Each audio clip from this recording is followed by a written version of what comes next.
Her fingers had turned blue. That was the first thing Caleb Thornwood saw when he found her 19 years old, tied to a fence post in the middle of the worst blizzard Montana had seen in 20 years. Her father had left her there. Left her to freeze. Left her to die. What Caleb did next would destroy the lonely life he'd built and awaken something he'd buried 12 years ago. This is their story. Stay until the end and comment your city below so I can see how far this tale travels. Subscribe now. You don't want to miss what happens next.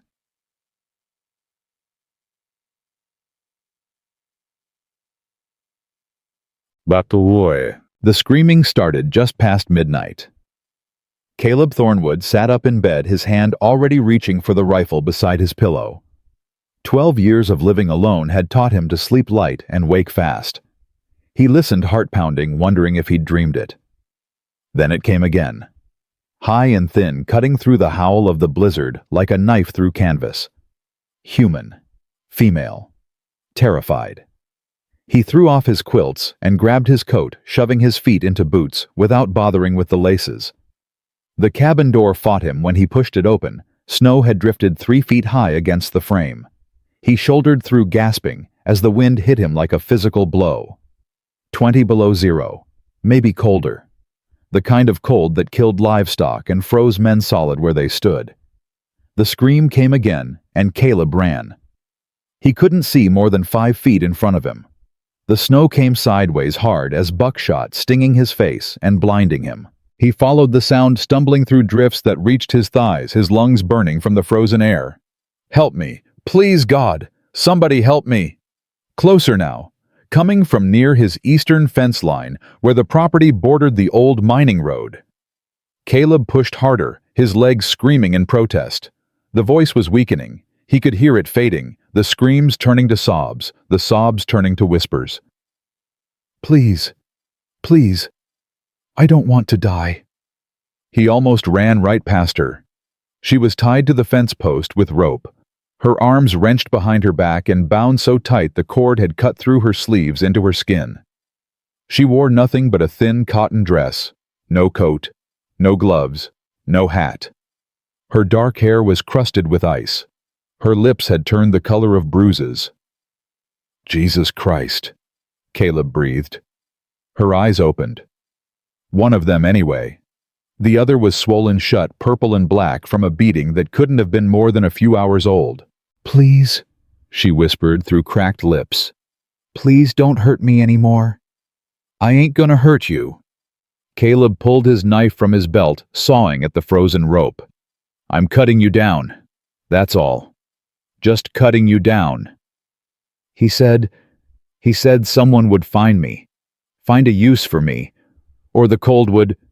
She couldn't finish. Her teeth were chattering so hard, she could barely form words.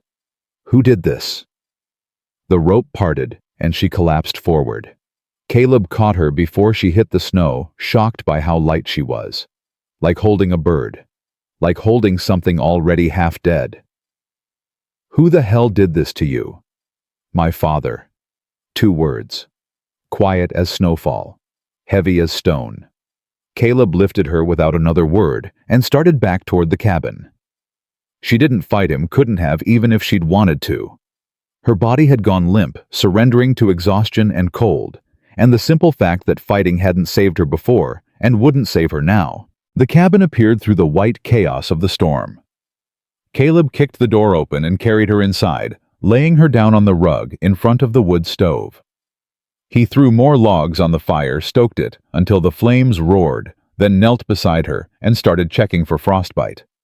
Her fingers were the worst. Blue-white waxy, the skin already starting to blister. "I need to warm these up," he said, keeping his voice low and steady. Same tone he used with spooked horses. "It's gonna hurt. Gonna hurt bad. But if I don't, you'll lose them. You understand?" She nodded barely. Caleb filled a basin with lukewarm water. Not hot, never hot, that would do more damage, and gently submerged her hands. She screamed when the feeling started to return, a sound that would haunt him for weeks. But she didn't pull away. didn't beg him to stop. Tough, he thought. Whoever she was tough. "What's your name?" he asked when the worst of it had passed. "Clara." Her voice was steadier now, though still thin. "Clara Weston." "All right, Clara Weston. I'm Caleb Thornwood. This is my ranch. You're safe here." Safe. She laughed, and it was the saddest sound he'd ever heard. "I don't reckon I know what that word means anymore." "Then you'll learn." He went to the kitchen and heated water for coffee, adding extra sugar. When he brought her the cup, she wrapped both hands around it like it was the most precious thing in the world. "Thank you," she whispered. "Don't thank me yet. You need to tell me what happened. Who did this to you and why?" Clara stared into her coffee. The fire crackled. Wind howled outside, rattling the windows. "My pa," she said finally. "Ezra Weston. He's a miner. Was a miner before he lost his job. Before he started drinking. Before he started gambling." She paused. "Before he sold me." Caleb went very still. "Sold you?" "To pay his debts. Man named Silas Blackwood owns the mine, the saloon, half the buildings in Elkhorn. Pa owed him near $300. Couldn't pay. So Blackwood said he'd take me instead." Her hands tightened on the cup. "Said I'd work off the debt. Said I'd be his property." "And your father agreed to this?" "My father dragged me out of bed at midnight, tied my hands, and drove me out here in his wagon. When I wouldn't stop fighting, he—" She touched her swollen eye. "He hit me until I couldn't fight anymore. Then he tied me to that fence and drove away. Left you to die. Left me to choose. Freeze to death or walk to Blackwood's place and give myself up. He figured the cold would break me. Make me decide slavery was better than dying." Clara looked up at Caleb, and there was something fierce in her one good eye. "He was wrong." "How long were you out there?" "Don't know. Hours. Long enough that I stopped feeling my hands. Long enough that I started to think maybe dying wasn't so bad after all." Caleb stood up and walked to the window, staring out at the white nothing of the storm. His jaw was clenched so tight his teeth ached. "This Blackwood," he said without turning around. "He know where your father left you?" "Probably not. Pa was supposed to deliver me to his place directly. When I didn't show up, Blackwood would have figured I ran. Or died." "Your father? He coming back?" "I don't know. He was drunk. He's always drunk now. But when he sobers up and Blackwood starts asking questions—" She trailed off. Caleb turned to face her. "Then he'll come looking." "Yes. And this Blackwood, what kind of man is he?" Clara's expression hardened. "The kind who owns people. The kind who thinks money can buy anything. The kind who don't hear no very often and don't take kindly to it when he does. Rich man. Richest in the territory. Connected. Sheriff in his pocket. Judge too, from what I hear." Caleb nodded slowly. He should send her away. Should point her toward the nearest town that wasn't Elkhorn and wish her luck. Getting tangled up with powerful men and their debts and their corrupted law wasn't something a man survived for long. But he looked at Clara Weston, 19 years old, beaten and frozen and abandoned by the one person in the world who should have protected her. And he thought about another young person he'd failed to protect. Another face that visited his dreams. Samuel, his brother. 16 years old when he died at Gettysburg because Caleb hadn't kept him safe. "You can stay here," he heard himself say. Clara's head snapped up. "What?" "You can stay, long as you need, until you figure out where you're going and how to get there. You don't know me. You don't know anything about me. I know enough. What if my father comes? What if Blackwood sends men? Then I'll deal with them." She stared at him like he'd grown a second head. Why would you do this for a stranger?" Caleb was quiet for a long moment. The fire crackled. The storm raged. The silence stretched between them like a held breath. Because you ain't livestock, he said finally. You ain't property. You're a person. And leaving a person to die in the cold ain't something I can do. Not anymore. Clara's eyes filled with tears. She tried to speak, couldn't try it again. You're either the kindest man I've ever met, she whispered, or the most foolish. Probably both. She laughed, then really laughed, and it transformed her face. For just a moment, Caleb could see what she might look like when she wasn't terrified and beaten and half frozen. Pretty, young, full of life that her father and Blackwood and the whole cruel world had tried to stamp out. Get some sleep, he said gruffly, uncomfortable with the warmth spreading through his chest.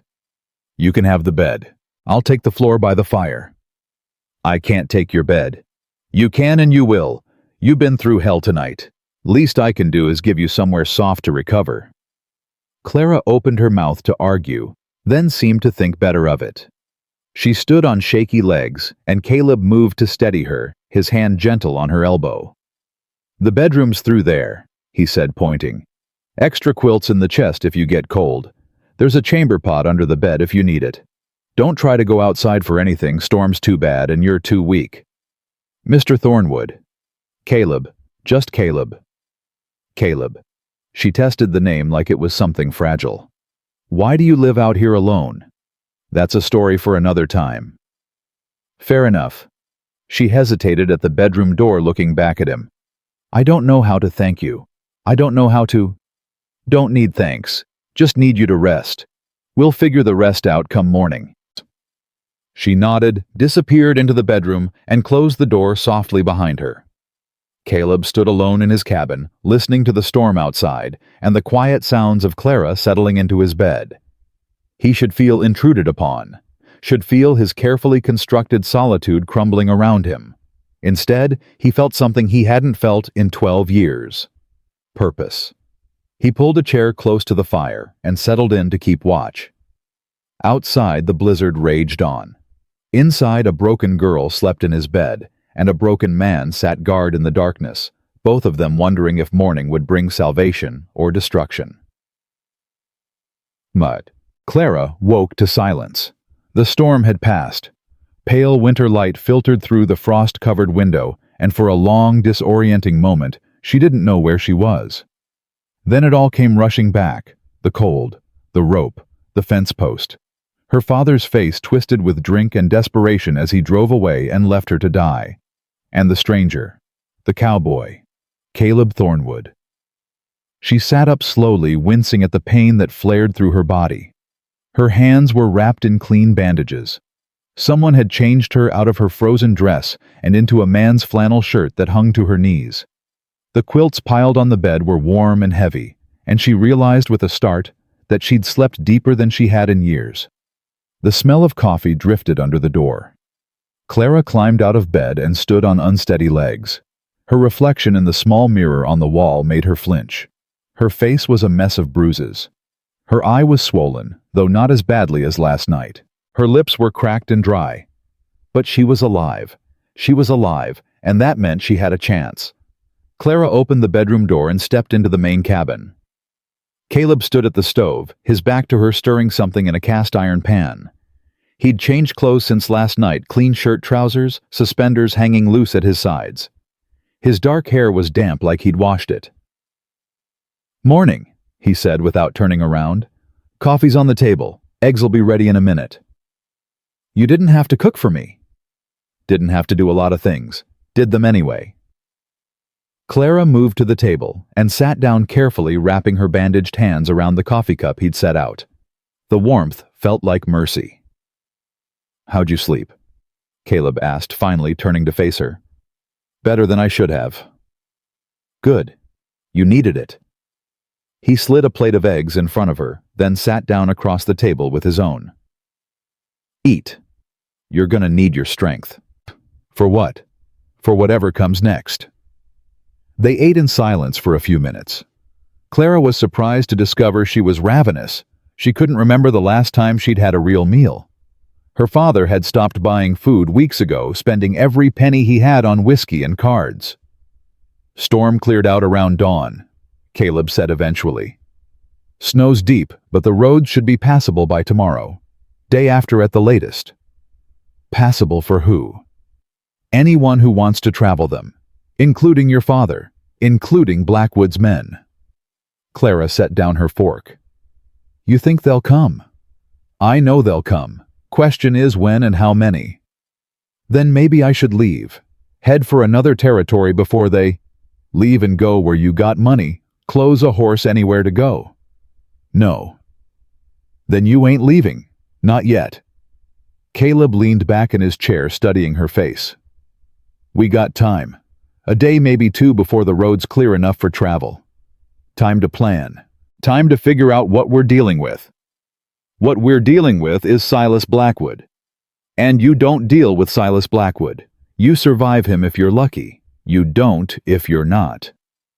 Tell me about him. Clara wrapped her hands tighter around her coffee cup. He came to Elkhorn about 10 years ago. Nobody knows where from. Had money, lots of it. Bought the old Morrison mine, then the saloon, then the general store. Now he owns near half the town. And the other half? Owes him money, including my pa. How'd your pa get so deep in debt? The way everyone does, little bit at a time. A loan here, a gambling debt there. Blackwood's patient. He lets people dig themselves in deep before he comes to collect. And when they can't pay, she trailed off. He takes what he wants instead. Yes. And he wanted you. Clara's jaw tightened. He's been watching me for years. Since I was 15, maybe younger. Always making comments when I'd pass him on the street. Always finding excuses to come by our cabin when Pa wasn't home. Did he ever? No, but he made it clear what he wanted, what he was waiting for. She looked up at Caleb, her one good eye hard as flint. I turned 19 3 weeks ago. That's when he called in Pa's debt. That's when he said I was old enough to pay. Caleb's hands had curled into fists on the table. He forced himself to relax them one finger at a time. Your father, he said carefully.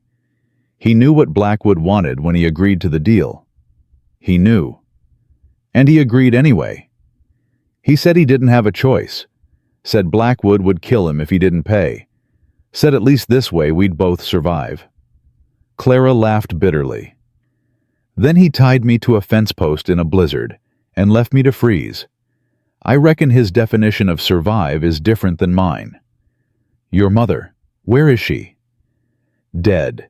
8 years now. Consumption. Clara's voice softened. She was the only thing keeping Pa human. After she passed, he just disappeared. Into the bottle. Into his own grief. Left me to take care of everything. You've been taking care of that man since you were 11 years old. Someone had to. And he repaid you by selling you to a monster. He repaid me by teaching me that family don't mean nothing. Blood don't mean nothing. The only person you can count on in this world is yourself. Caleb stood abruptly and walked to the window, staring out at the white expanse of his property. The snow had transformed everything, burying fences and smoothing out the rugged landscape into rolling drifts of pure white. My brother's name was Samuel, he said quietly. Clara looked up, surprised by the sudden shift. He was 3 years younger than me, 16 when he died. Gettysburg. Caleb's voice was flat, controlled, but Clara could hear the pain underneath. I joined up when I was 18. Union Army. Told myself I was fighting for something that mattered. Samuel wanted to come with me. I said no. Told him he was too young, too stupid, too reckless. But he came anyway. Lied about his age. Enlisted in a different regiment. I didn't even know he was there until the battle was over and they were counting the dead. Caleb's hand pressed against the cold glass of the window. Found him in a field. Took me 3 hours to find him walking among the bodies. He'd been shot through the chest. Probably died quick, they told me. Probably didn't suffer. I'm sorry. After that, I couldn't go home. Couldn't face my ma and pa. Couldn't tell them I'd let their youngest son follow me into hell and hadn't even known it until he was dead. He turned to face her. I came out here instead, built this place, spent 12 years trying to outrun my own guilt. Did it work? No. He moved back to the table and sat down across from her. But it taught me something. When you fail someone, when you let them down, the weight of it don't ever go away. It stays with you, gets heavier every year. Only way to carry it is to make sure you don't fail the next person, the next time. Clara understood then. Understood why this stranger had cut her down from a fence post in the middle of a blizzard. Understood why he'd brought her into his home, fed her, given her his bed. She wasn't just a girl he'd saved. She was a second chance. I ain't your brother, she said softly. No, but you needed help, and I was here. That's enough. Caleb leaned forward, his pale blue eyes intense. I couldn't save Samuel, couldn't protect him. But I can protect you, Clara Weston, if you'll let me. Why should I trust you? I trusted my pa, and look where that got me.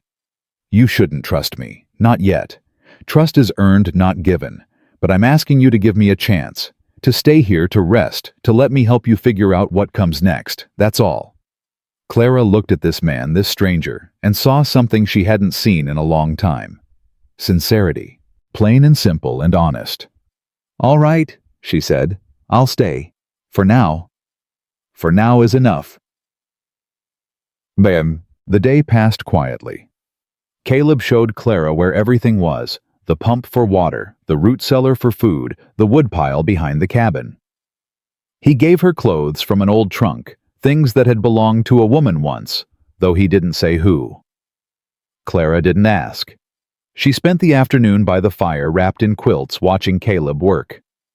He was constantly moving, mending, tack, checking supplies, reinforcing the shutters against the cold. A man who couldn't sit still. A man running from his own thoughts. You ever think about leaving? She asked as the sun began to set.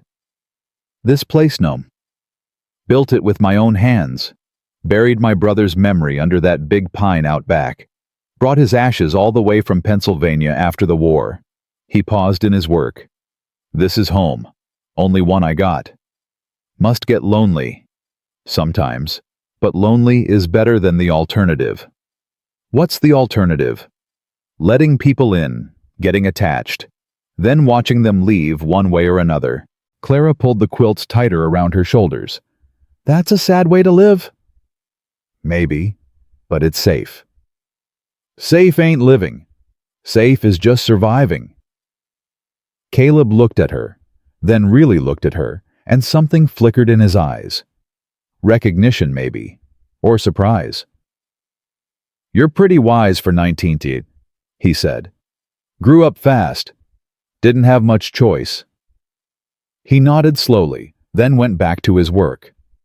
But Clara noticed his movements were slower now, more thoughtful. Like her words had cracked something open inside him. Night fell hard and fast. The temperature dropped until the windows crackled with frost, and the fire had to be stoked every hour to keep the cabin warm. Clara was helping Caleb wash the dinner dishes when she heard it. Hoofbeats, faint but growing closer. More than one horse.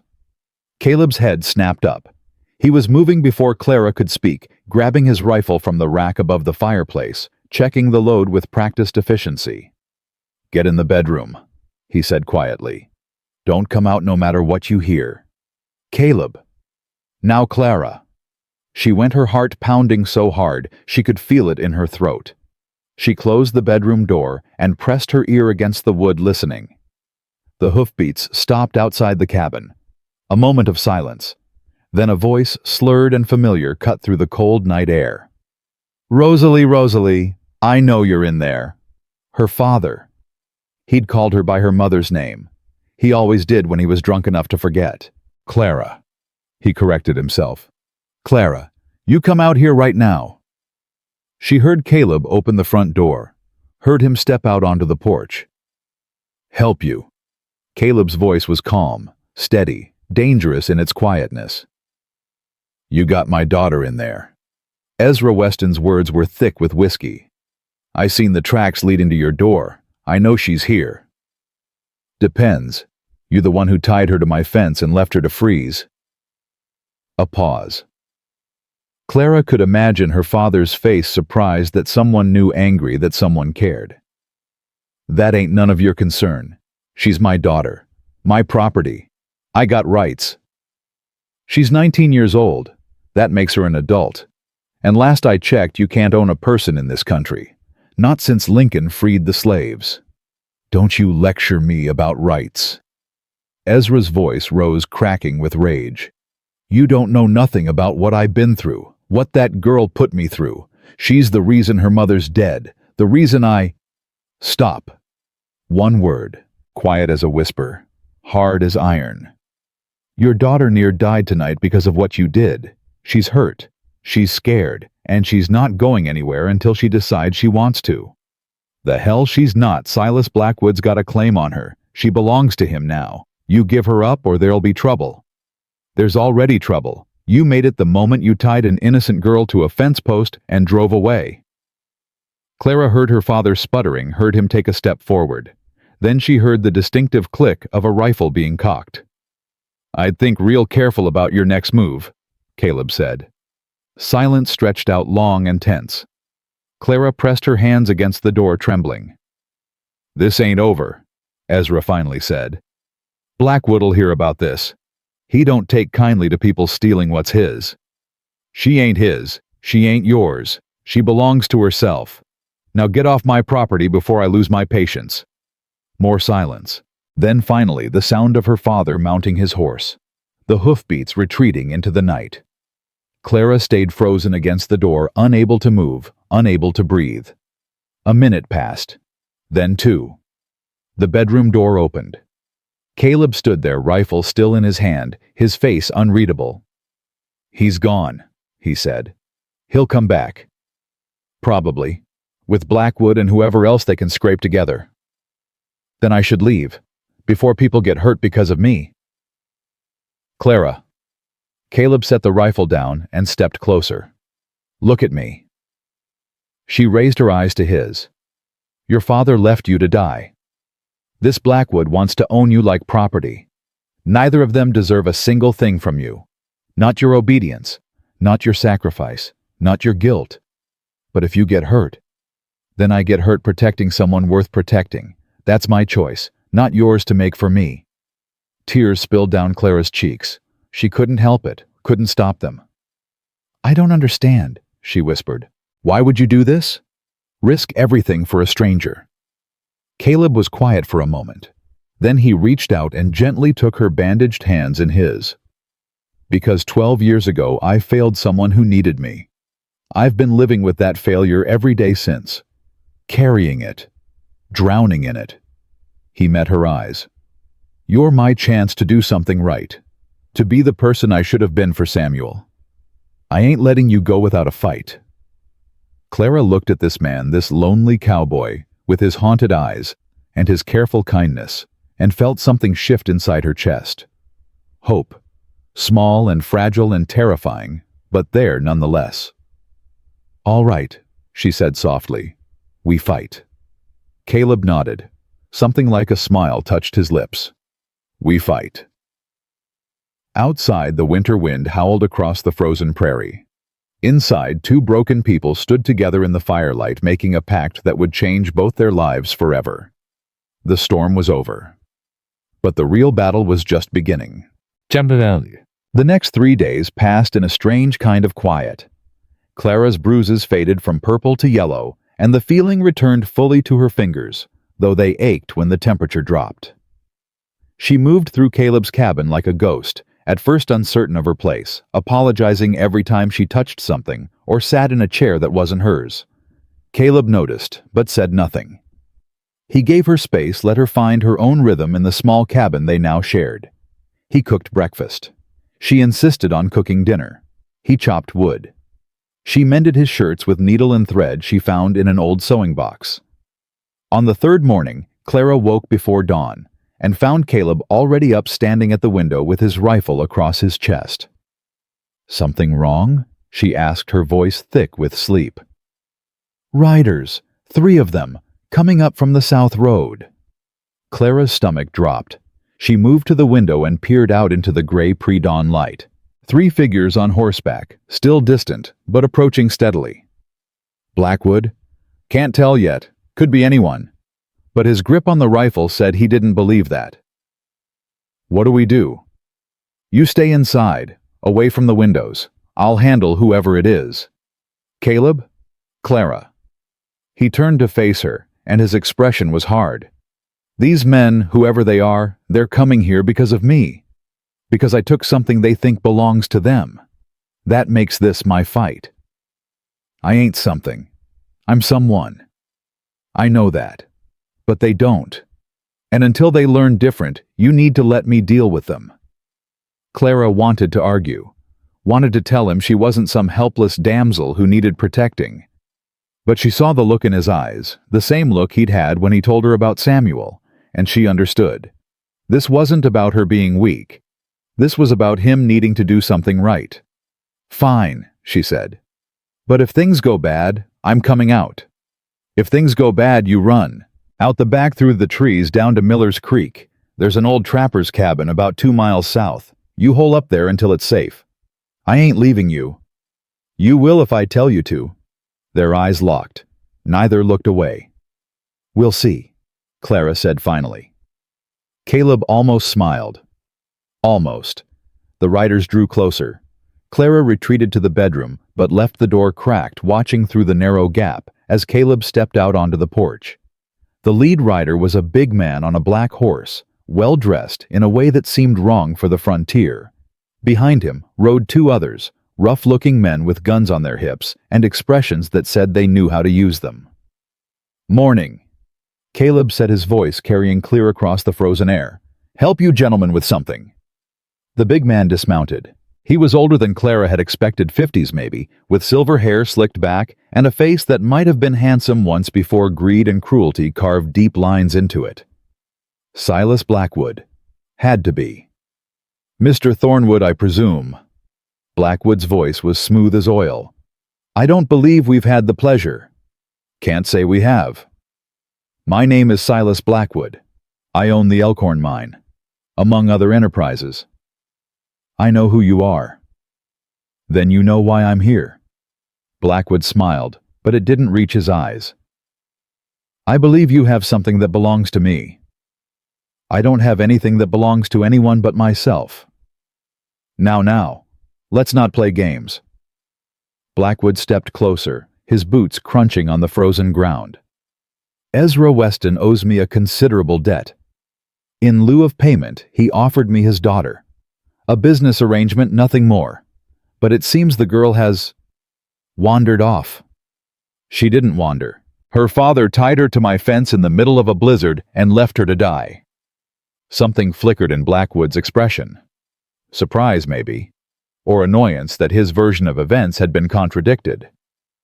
A misunderstanding, I'm sure. Ezra can be impulsive, especially when he's been drinking. But that doesn't change the fact that he and I have an agreement. Clara Weston is my property now, and I've come to collect. She ain't property, she's a person. A person who belongs to me. Nobody belongs to you, Blackwood. Not in this country. Not anymore. Blackwood's smile thinned. You're a long way from anywhere, Mr. Thornwood. Out here the law is whatever I say it is. And I say that girl is mine. Then you say wrong. The 2 men behind Blackwood shifted hands, moving toward their guns. Caleb didn't flinch. I could have my men burn this cabin to the ground, Blackwood said conversationally. Could shoot you where you stand and take what I came for. Nobody would ever know. Nobody would ever care. You could try. You're one man. I have 2 guns behind me and a dozen more back in town. You really think you can win this fight? I think you're standing on my porch making threats, and I think that means you're not as confident as you're pretending to be. Caleb leaned forward slightly. I think you came out here expecting to find a scared girl and an empty cabin, and instead you found someone willing to put a bullet in you. I think that's got you worried. Blackwood's face hardened. For a moment, Clara thought he might give the order, might tell his men to draw. might end this right here with blood and fire. But he didn't. You're making a mistake, Thornwood. A serious mistake. Wouldn't be my first. This girl isn't worth dying for. That ain't for you to decide. Blackwood stared at him for a long moment. Then he laughed, a cold, empty sound that made Clara's skin crawl. Very well. Keep her, for now. But understand this, Ezra Weston owes me $300. Somebody's going to pay that debt. If it's not the girl, it'll be someone else. He mounted his horse and looked down at Caleb with contempt. I'll be back, Mr. Thornwood. And next time, I won't be so civilized. He rode away, his men following. Caleb watched them go until they disappeared over the ridge. Clara emerged from the bedroom. Her legs were shaking. He's not going to stop, she said. No. He'll come back with more men, more guns. Probably. Then what do we do? Caleb was quiet for a moment. Then he set his rifle down and turned to face her. We need help. Can't fight Blackwood alone. He's got too many men, too much power. But if we can get word to the territorial marshal, file a complaint, make this official? You think the law will help? Blackwood owns the sheriff. The sheriff, not the marshal. There's a difference. Caleb moved to the table and sat down heavily. Territorial marshals answer to the federal government, not local politicians. If we can get to Helena, talk to someone with real authority. Helena's 3 days' ride. More in this weather. I know. And Blackwood will know the moment we leave. He'll come after us. I know that too. Clara sat down across from him. Her hands were trembling, so she pressed them flat against the table to make them stop. There's another way, she said quietly. What way? I could go to him. Give myself up. Pay my father's debt like I was supposed to. No. Caleb. I said no. His voice was sharp, sharper than she'd ever heard it. That ain't happening. Not while I'm breathing. But if I go, he'll leave you alone. You can have your life back, your quiet, your peace. My peace. Caleb laughed bitterly. Clara, I ain't had peace in 12 years. Don't reckon I ever will. But that don't mean I'm gonna let you sacrifice yourself to a monster just to save me some trouble. It's not sacrifice. It's just accepting what is, what was always going to be. Nothing is always going to be. Nothing is set in stone. You got choices, Clara. You got a future. Don't throw that away because some rich man thinks he owns you. Clara's eyes filled with tears. She blinked them back, angry at herself for crying. Why do you care so much? You don't even know me. I know enough.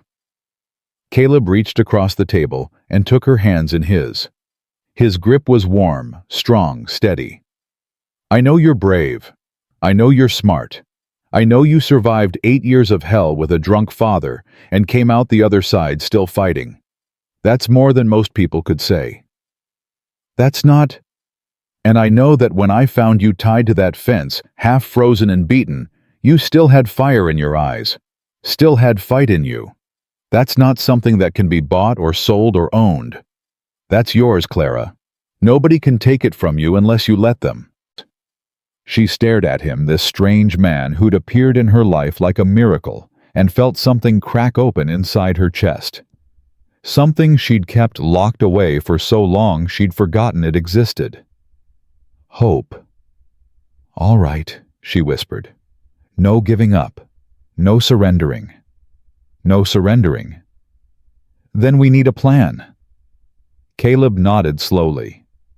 We need supplies. Food, ammunition, warm clothes for travel. And we need information where Blackwood's men are, how many he's got, what roads they're watching. How do we get that? There's a woman in town, Abigail Crawford. She runs the general store. Lost her husband to Blackwood's mine 3 years back, cave-in that never should have happened. She don't owe him any loyalty. You trust her? Enough to ask for help. Clara considered this. When do we go? Tomorrow. First light. The road should be clear enough by then. And if Blackwood's men are watching, Then we'll deal with them. Clara looked at Caleb, really looked at him, and saw something she hadn't noticed before. Beneath the hardness, beneath the careful control, there was fear. He was scared, same as her. Scared of failing again, of losing someone else, of proving that all his years of isolation had been for nothing. But he was doing it anyway, fighting anyway, for her. "Thank you," she said softly. "For what?" "For not giving up on me. For treating me like I matter." "You do matter, Clara. More than you know." They sat in silence for a while, hands still clasped across the table. Outside, the wind picked up, sending snow swirling against the windows. But inside, the fire crackled, and the cabin was warm, and for the first time in longer than she could remember, Clara Weston felt like she might actually survive this. The ride to Elkhorn took most of the day. Caleb had given Clara one of his spare coats too big for her, but warm, and she rode the smaller of his two horses, a gentle mare named Dusty, who seemed to understand that her rider was inexperienced and needed patience. They approached the town from the north, avoiding the main road where Blackwood's men were most likely to be watching. Elkhorn was smaller than Clara had expected, just a handful of buildings clustered around a muddy main street, dominated by the mine works that sprawled across the hillside to the west. "Stay close," Caleb said as they rode in. "Don't talk to anyone unless you have to. I know how to keep my head down." "I don't doubt it." The general store was a squat wooden building near the end of Main Street, its windows grimy with coal dust. A hand-painted sign above the door read, "Crawford's Mercantile," in faded letters. They tied their horses outside and went in. A bell jangled overhead. The woman behind the counter was in her 60s, gray-haired and stern-faced, with the kind of eyes that had seen too much and stopped being surprised by any of it. She looked up when they entered, and her expression shifted from bored to interested. "Caleb Thornwood," she said. "Haven't seen you in town in months." "Mrs. Crawford, been busy." "I'll bet." Her eyes moved to Clara, taking in the fading bruises, the borrowed clothes, the way she stood slightly behind Caleb, like she was using him as a shield. "And who's this?" "Clara Weston, Ezra's daughter." Something flickered in Mrs. Crawford's face. "I heard about that. Heard Ezra sold her to Blackwood to pay his debts. Heard she ran off." "She didn't run. Ezra tied her to my fence in the middle of the blizzard and left her to freeze." Mrs. Crawford's expression hardened. "That don't surprise me. Ezra Weston's been worthless since his wife died, but leaving his own daughter to die?" She shook her head. "There's a special place in hell for men like that." "Yes, ma'am." "And you took her in, knowing what Blackwood would do. Seemed like the right thing." Mrs. Crawford studied him for a long moment. Then she nodded slowly. "You always were a fool, Caleb Thornwood, but you're the good kind of fool, I suppose." She came around the counter. "What do you need?" "Information, supplies, and maybe a way to get to Helena without Blackwood's men catching us." "Helena, you're going to the territorial marshal, if I can. That's a dangerous play. Blackwood's got eyes everywhere." "I know, but it's the only play we've got." Mrs. Crawford was quiet for a moment, thinking. Then she gestured toward the back of the store. "Come with me, both of you." She led them through a storeroom stacked with barrels and crates, then through a heavy door into a small living space behind the shop. It was modest but clean, a bed, a table, a wood stove with a kettle warming on top. "Sit," she said. "I'll make coffee." They sat. Clara looked around the room, noting the photograph on the wall. A man in his 40s, serious-faced, standing in front of the mine works. "Your husband?" she asked. "Thomas. Died in the collapse of 76. Mrs. Crawford's voice was matter-of-fact, but there was pain underneath. "Blackwood said it was an accident, said the support beams failed on their own. But Thomas knew those mines better than anyone.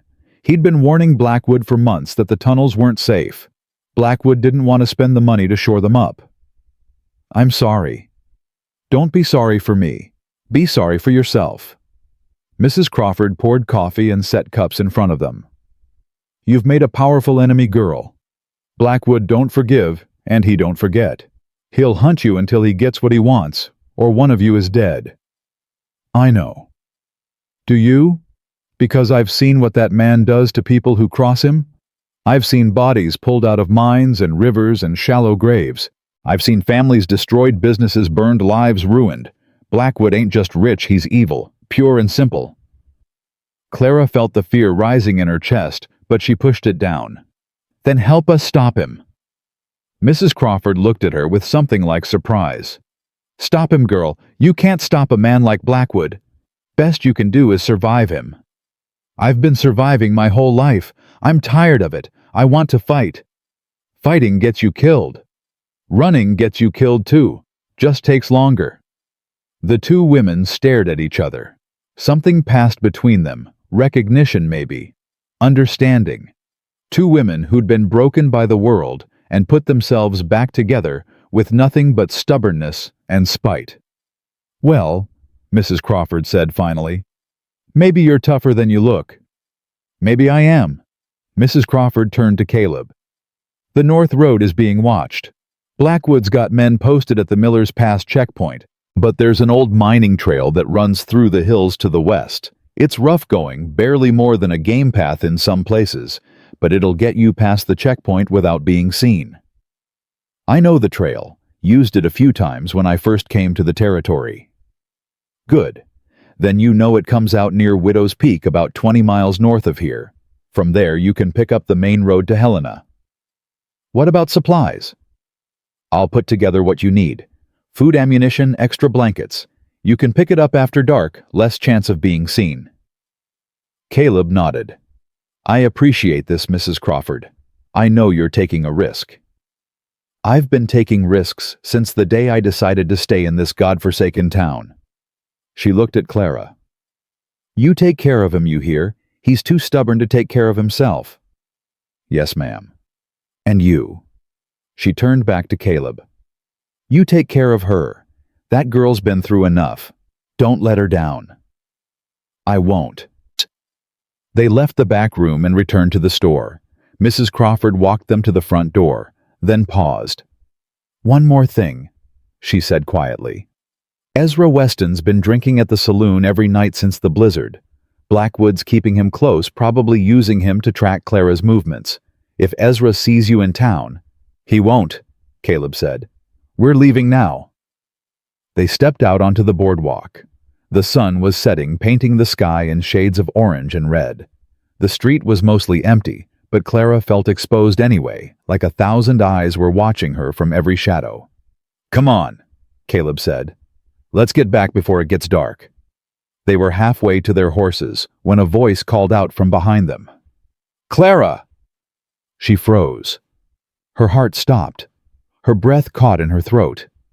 She knew that voice, had heard it every day for 19 years, had learned to fear it, to hate it, to mourn the man it used to belong to before grief and whiskey had hollowed him out.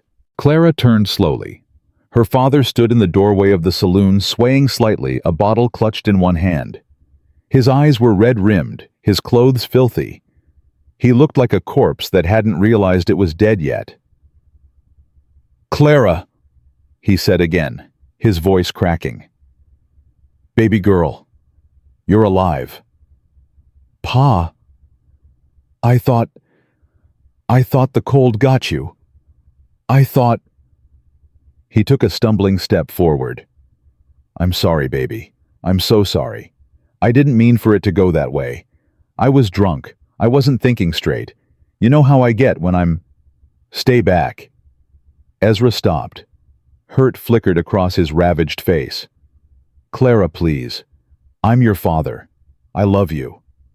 You left me to die. I made a mistake. A terrible mistake. But I can fix it. We can fix it together. Just come with me. Come home. Home.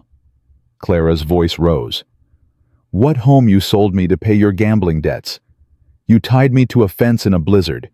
You hit me until I couldn't fight anymore. She was shaking now, tears streaming down her face. You're not my father. Not anymore. Clara, my father died the same day my mother did. You're just what's left. Ezra's face crumpled. For a moment, he looked like the man he used to be, broken, grieving, lost. Then his expression hardened. Fine, he said. His voice had changed, turned cold and mean. You want to throw away your family, go ahead, but don't think you can run from Blackwood. He'll find you. He always finds what belongs to him. I don't belong to anyone. You belong to whoever holds your debt. And right now that's Silas Blackwood. Ezra smiled, and it was the ugliest thing Clara had ever seen. You think this cowboy can protect you? He's one man. Blackwood's got an army. You'll be back, Clara, one way or another. Caleb stepped forward, putting himself between Clara and her father. Walk away, Ezra, while you still can. Or what, you'll shoot me, in the middle of Main Street. I'll do what I have to do. The two men stared at each other. Ezra's hand twitched toward his belt, but there was no gun there, just an empty holster. This ain't over, Ezra said, not by a long shot. He turned and shuffled back into the saloon. The door swung shut behind him. Clara stood frozen on the boardwalk, her whole body trembling. Caleb put a hand on her shoulder. Clara, we need to go. I know. Now, before he tells Blackwood we're here. She nodded, unable to speak. They mounted their horses and rode out of town at a speed that was just short of a gallop. Neither of them looked back. The ride back to the cabin was silent. Clara couldn't stop replaying the confrontation in her head. Her father's face, his voice, the way he'd looked at her like she was the one who'd done something wrong. When they finally reached the cabin, she dismounted and walked inside without a word. Caleb took care of the horses, then followed her in. She was sitting at the table, staring at nothing. Clara, I'm fine. No, you're not. She looked up at him, and the tears she'd been holding back finally spilled over. He was my father, she whispered. He was supposed to protect me, supposed to love me, and he sold me, like I was nothing, like I didn't matter. Caleb sat down beside her. You matter, Clara. You matter more than he ever deserved. Then why doesn't it feel that way? Why do I feel like I'm the one who failed? Because he made you feel that way. Because for 8 years he blamed you for things that weren't your fault, made you carry his grief, his anger, his weakness. Caleb's voice was gentle but firm. That's not love, Clara. That's cruelty. And you don't owe him anything for it. I know that in my head. But my heart... Your heart will catch up. Takes time. Takes distance. Takes someone showing you what you're really worth. Clara wiped at her tears. And what am I worth? Everything. Caleb reached out and took her hands in his. You're worth everything, Clara Weston. And someday you're going to believe that. I'll make sure of it. She looked at him through her tears, this man who'd appeared in her life like a miracle, who'd cut her down from a fence post and given her a reason to keep fighting. Thank you, she said. For what? For not giving up on me, even when I want to give up on myself. Never, Caleb said. Not ever. They sat together in the fading light, hands clasped as the darkness gathered outside and the fire crackled low. Tomorrow would bring danger. Tomorrow would bring Blackwood and his men and the desperate ride to Helena and all the uncertainty that came with fighting a battle you might not win. But tonight, in this small cabin on the edge of nowhere, two broken people held on to each other and refused to let go. And that, for now, was enough. They left before dawn to collect the supplies from Mrs. Crawford. The old woman was waiting for them behind her store. 2 heavy saddlebags packed with everything they'd need. Dried meat, hardtack ammunition, extra blankets, even a small pouch of coins. She pressed into Clara's hands despite her protests. You'll need it, Mrs. Crawford said firmly. Helena ain't cheap and lawyers cost money. We can't take your... You can and you will. Consider it my contribution to seeing Silas Blackwood finally get what's coming to him." She gripped Clara's hands tightly. "You be careful out there, girl. And you come back when this is over. I want to hear how it ends." "Yes, ma'am." They were loading the last of the supplies when Caleb's head snapped up. He'd heard something hoofbeats distant, but approaching fast. "We need to go. Now." They mounted and rode hard toward the western hills, pushing the horses as fast as they dared on the frozen ground. Behind them, Clara could hear shouting men's voices, angry and urgent. "They saw us!" she gasped. "Doesn't matter. Just keep riding."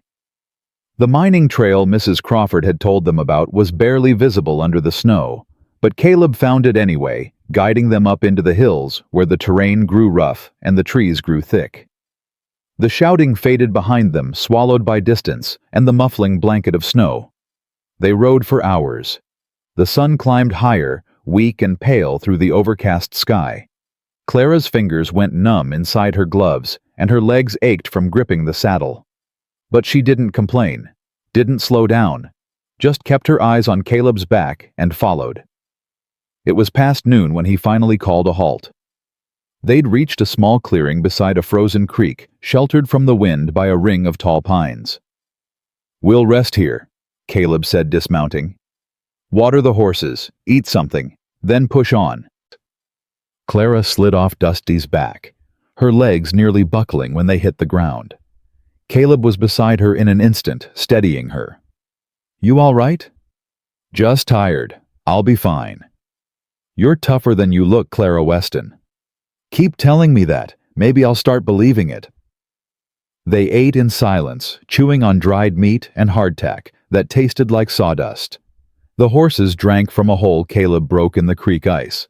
The world was quiet, almost peaceful, if you could forget that men with guns were somewhere behind them. "How much farther?" Clara asked. "To Widow's Peak." "Another day, maybe day and a half. Depends on the weather." Clara looked up at the sky. The clouds had thickened dark and heavy with the promise of more snow. "Looks like it might storm again." "Yeah." Caleb's jaw tightened. "We need to find shelter before nightfall. There's an old miner's cabin about 5 miles ahead. If it's still standing, we can hole up there until the weather passes. And if it's not standing, then we improvise." They mounted up and rode on. The temperature dropped steadily as the afternoon wore on, and by the time the sun began its descent toward the mountains, the first flakes of snow were falling. The miner's cabin was still standing barely. One wall had partially collapsed, and the roof sagged dangerously in the middle.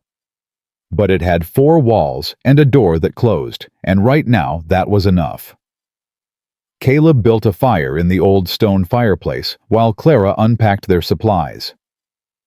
The cabin was small, just one room with a dirt floor and a single window covered in oiled paper.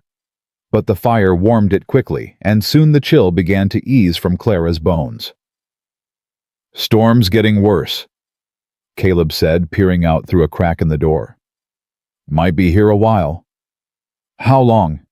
"Day, maybe 2. Hard to say." Clara felt a flutter of panic in her chest.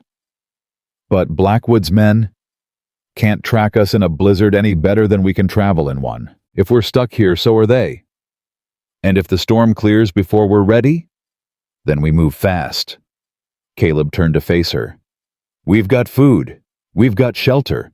We've got each other. That's more than a lot of folks have. We'll be all right, Clara." She wanted to believe him. Wanted to trust that everything would work out, that they'd make it to Helena, that the marshal would listen, that Blackwood would finally face justice. But hope had never served her well before. Hope had gotten her mother's grave and her father's fists and a fence post in a blizzard. "What if we don't make it?" she asked quietly. "What if Blackwood catches us before we reach Helena? Then we fight. Against how many men? However many he sends."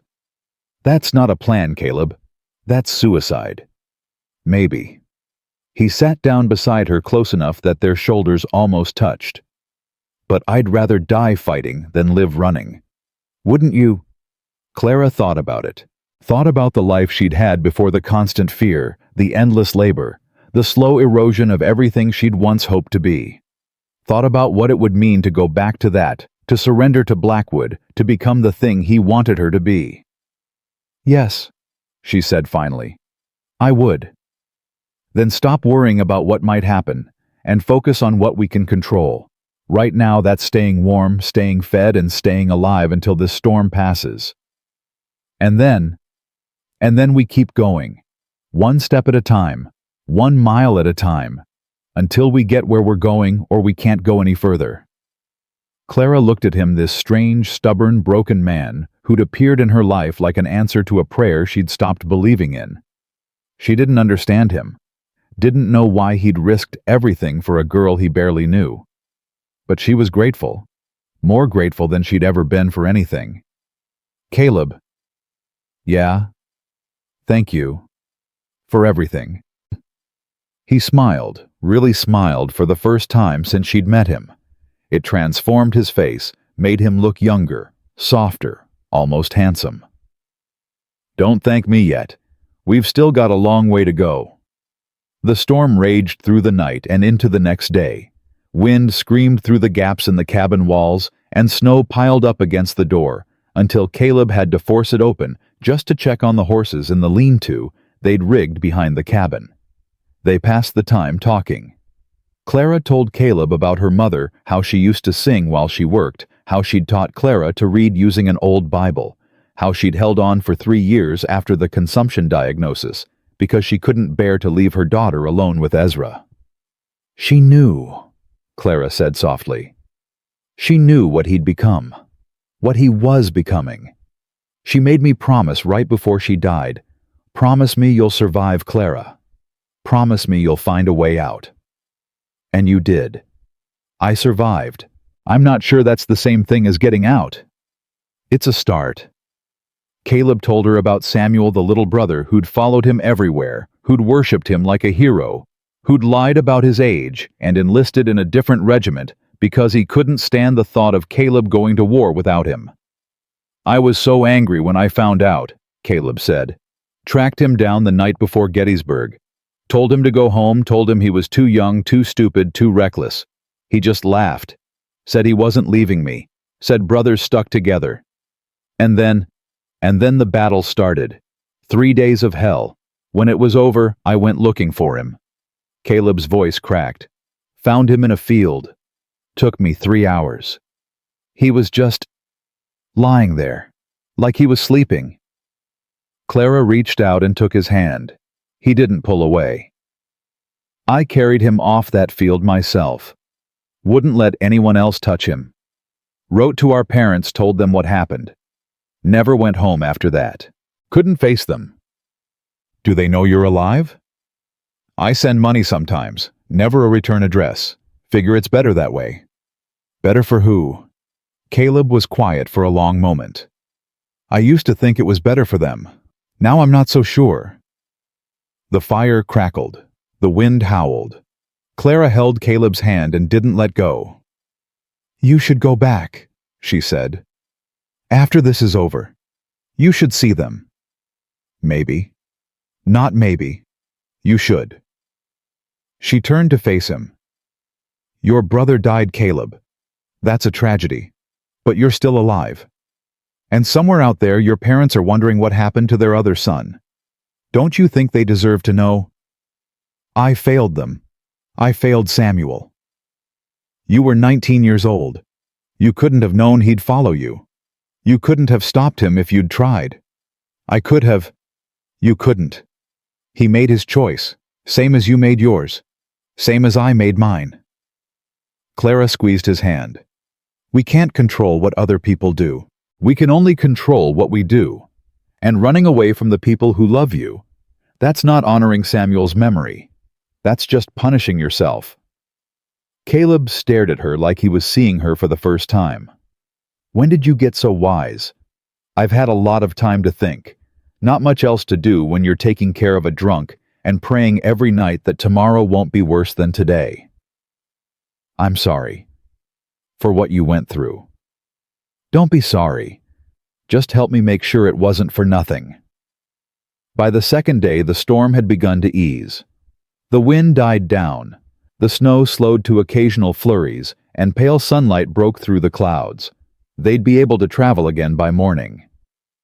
Caleb used the last of the daylight to teach Clara how to shoot. "You said your father taught you," he said, handing her his rifle. "Show me what you remember." Clara raised the rifle to her shoulder, sighted along the barrel, and squeezed the trigger. The shot went wide, kicking up snow 20 feet from the pine cone she'd been aiming at. "Not bad," Caleb said. "But you're pulling when you fire. That throws off your aim." "I know. I can feel it." "Then stop doing it." She glared at him. "It's not that simple." "Sure it is. You're anticipating the kick, so you're flinching before the gun goes off. Don't think about the kick. Don't think about anything. Just breathe, aim, and squeeze." Clara tried again. Missed again. "Better. Again." She tried again, and again, and again. By the time the light had faded completely, she'd put 3 shots within a foot of the target. "Not bad," Caleb said. "For a beginner." "I've been shooting since I was 12. "Then you should be better than this." Clara punched him in the arm. He laughed, actually laughed, and the sound was so unexpected that Clara found herself laughing too. "We should get inside," Caleb said finally. "Early start tomorrow." "Caleb." "Yeah." "Why did you really help me? And don't say it's because of Samuel. I know that's part of it, but there's something else. Something you're not telling me." He was quiet for a long moment. The last light of day painted his face in shades of gold and shadow. "When I found you tied to that fence," he said slowly, "I saw myself. Not literally. I mean, I saw what I'd become. 12 years of living alone, pushing everyone away, telling myself it was safer that way. I was as trapped as you were. I just didn't have the rope to show for it. And helping me helped you. Helping you reminded me that I'm still alive, that I still have choices, that I don't have to spend the rest of my life paying penance for sins that weren't really mine to begin with." He turned to face her. "You didn't just need saving Clara. I did too. I just didn't know it until I found you." Clara felt something shift in her chest, something warm and terrifying and impossible to name. "Caleb, we should go inside." "Caleb, wait." He stopped, turned, and Clara did something she'd never done before, something she'd never imagined herself brave enough to do. She stepped forward and kissed him. It was brief, clumsy. Her lips barely brushed his before she pulled back, her face burning with embarrassment. "I'm sorry," she said quickly. "I shouldn't have. I don't know what I was." Caleb reached out and cupped her face in his hands. His touch was gentle, almost reverent. "Don't apologize," he said. "Don't ever apologize for that." And then he kissed her back. This time it wasn't brief. This time it was slow and deep and full of all the things neither of them knew how to say. Clara felt tears streaming down her face and didn't care. Felt the cold wind biting at her skin and didn't notice. The only thing that mattered was this moment. This man. This impossible miracle she'd never dared to dream of.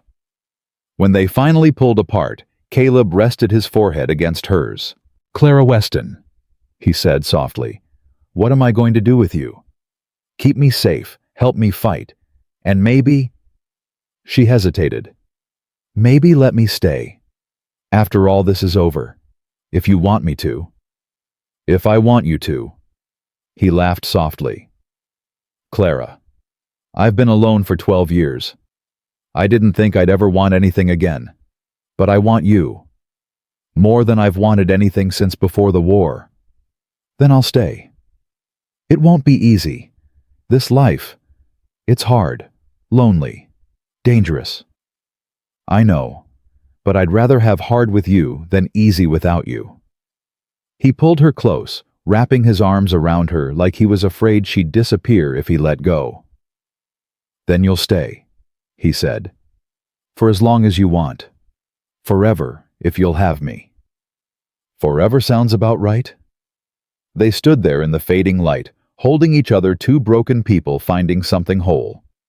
The wind picked up again, cold and sharp, but Clara didn't feel it. For the first time in her life, she felt warm all the way through. They went inside as full darkness fell. The fire had burned low, but Caleb built it back up while Clara laid out their bedrolls. They ate a simple dinner of dried meat and the last of the hardtack, sitting close together with their shoulders touching. "Tomorrow," Caleb said. "We'll reach Widow's Peak by midday if we push. From there, it's 2 days to Helena." "And then?" "And then we find the territorial marshal. Tell him everything. Let the law handle Blackwood. You think it'll work? I think it's our best chance. Maybe our only chance." Clara leaned her head against his shoulder. "I'm scared, Caleb." "I know. Not of Blackwood. Not of dying. I'm scared that this," she gestured between them, "won't last. That something will happen, and I'll lose you, and I'll be alone again." Caleb put his arm around her, pulling her close. "I can't promise nothing bad will happen. Life don't work that way. But I can promise you won't face it alone. Whatever comes, we face it together. Deal." "Deal." They fell asleep, curled together, wrapped in blankets, the fire crackling low. Clara dreamed of spring, of green fields and warm sunshine, and a cabin that wasn't falling apart. She dreamed of a future she'd never let herself imagine before. She woke to the sound of horses. Caleb was already up, rifle in hand, peering through a crack in the cabin wall. His face was grim. "How many?" Clara whispered. 8. Maybe 10. Spread out in a circle. They've got us surrounded." Clara's heart dropped into her stomach. "Blackwood?" "Probably. Or his men at least." Caleb turned to face her. "Get dressed. Gather everything you can carry. We're going to have to fight our way out." "Against 10 men. Against whoever's out there, unless you've got a better idea."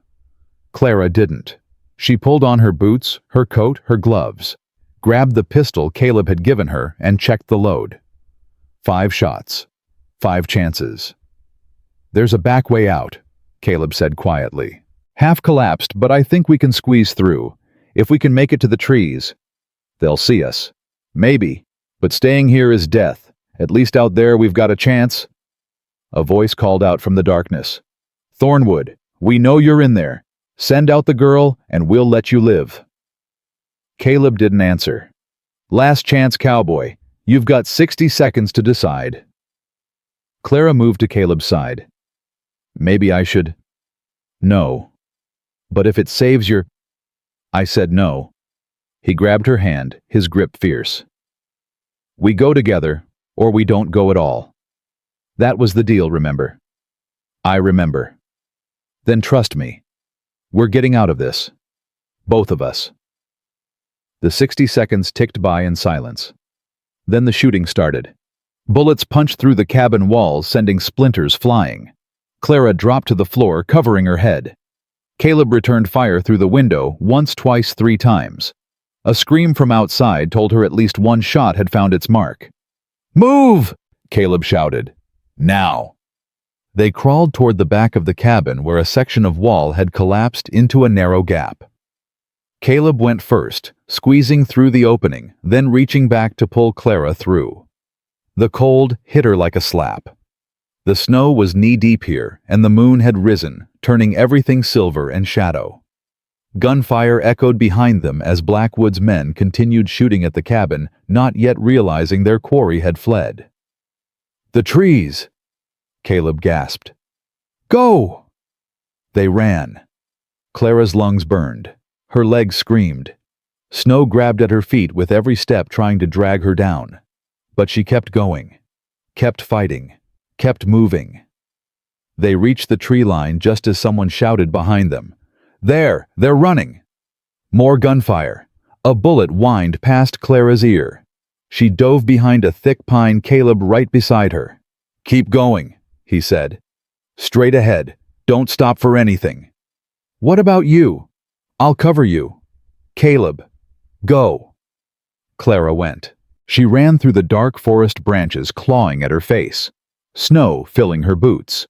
She could hear Caleb behind her, firing, shouting, drawing the pursuers away from her path. Then she heard him cry out. She stopped, turned, saw him stumble, saw him fall, saw the dark stains spreading across the snow beneath him. Caleb! She ran back, found him on the ground, clutching his side, blood seeping between his fingers. "I told you to run," he gasped. "And I told you we go together." Clara grabbed his arm, hauled him upright. "Can you walk?" "Have to." They staggered forward, Caleb leaning heavily on Clara's shoulder. Behind them, voices shouted and lanterns bobbed through the trees. The hunters were closing in. But ahead through the darkness, Clara saw something else. A light, steady and warm, filtering through the trees. Another cabin, or maybe a farmhouse. Someone who might help them, or someone who might turn them in.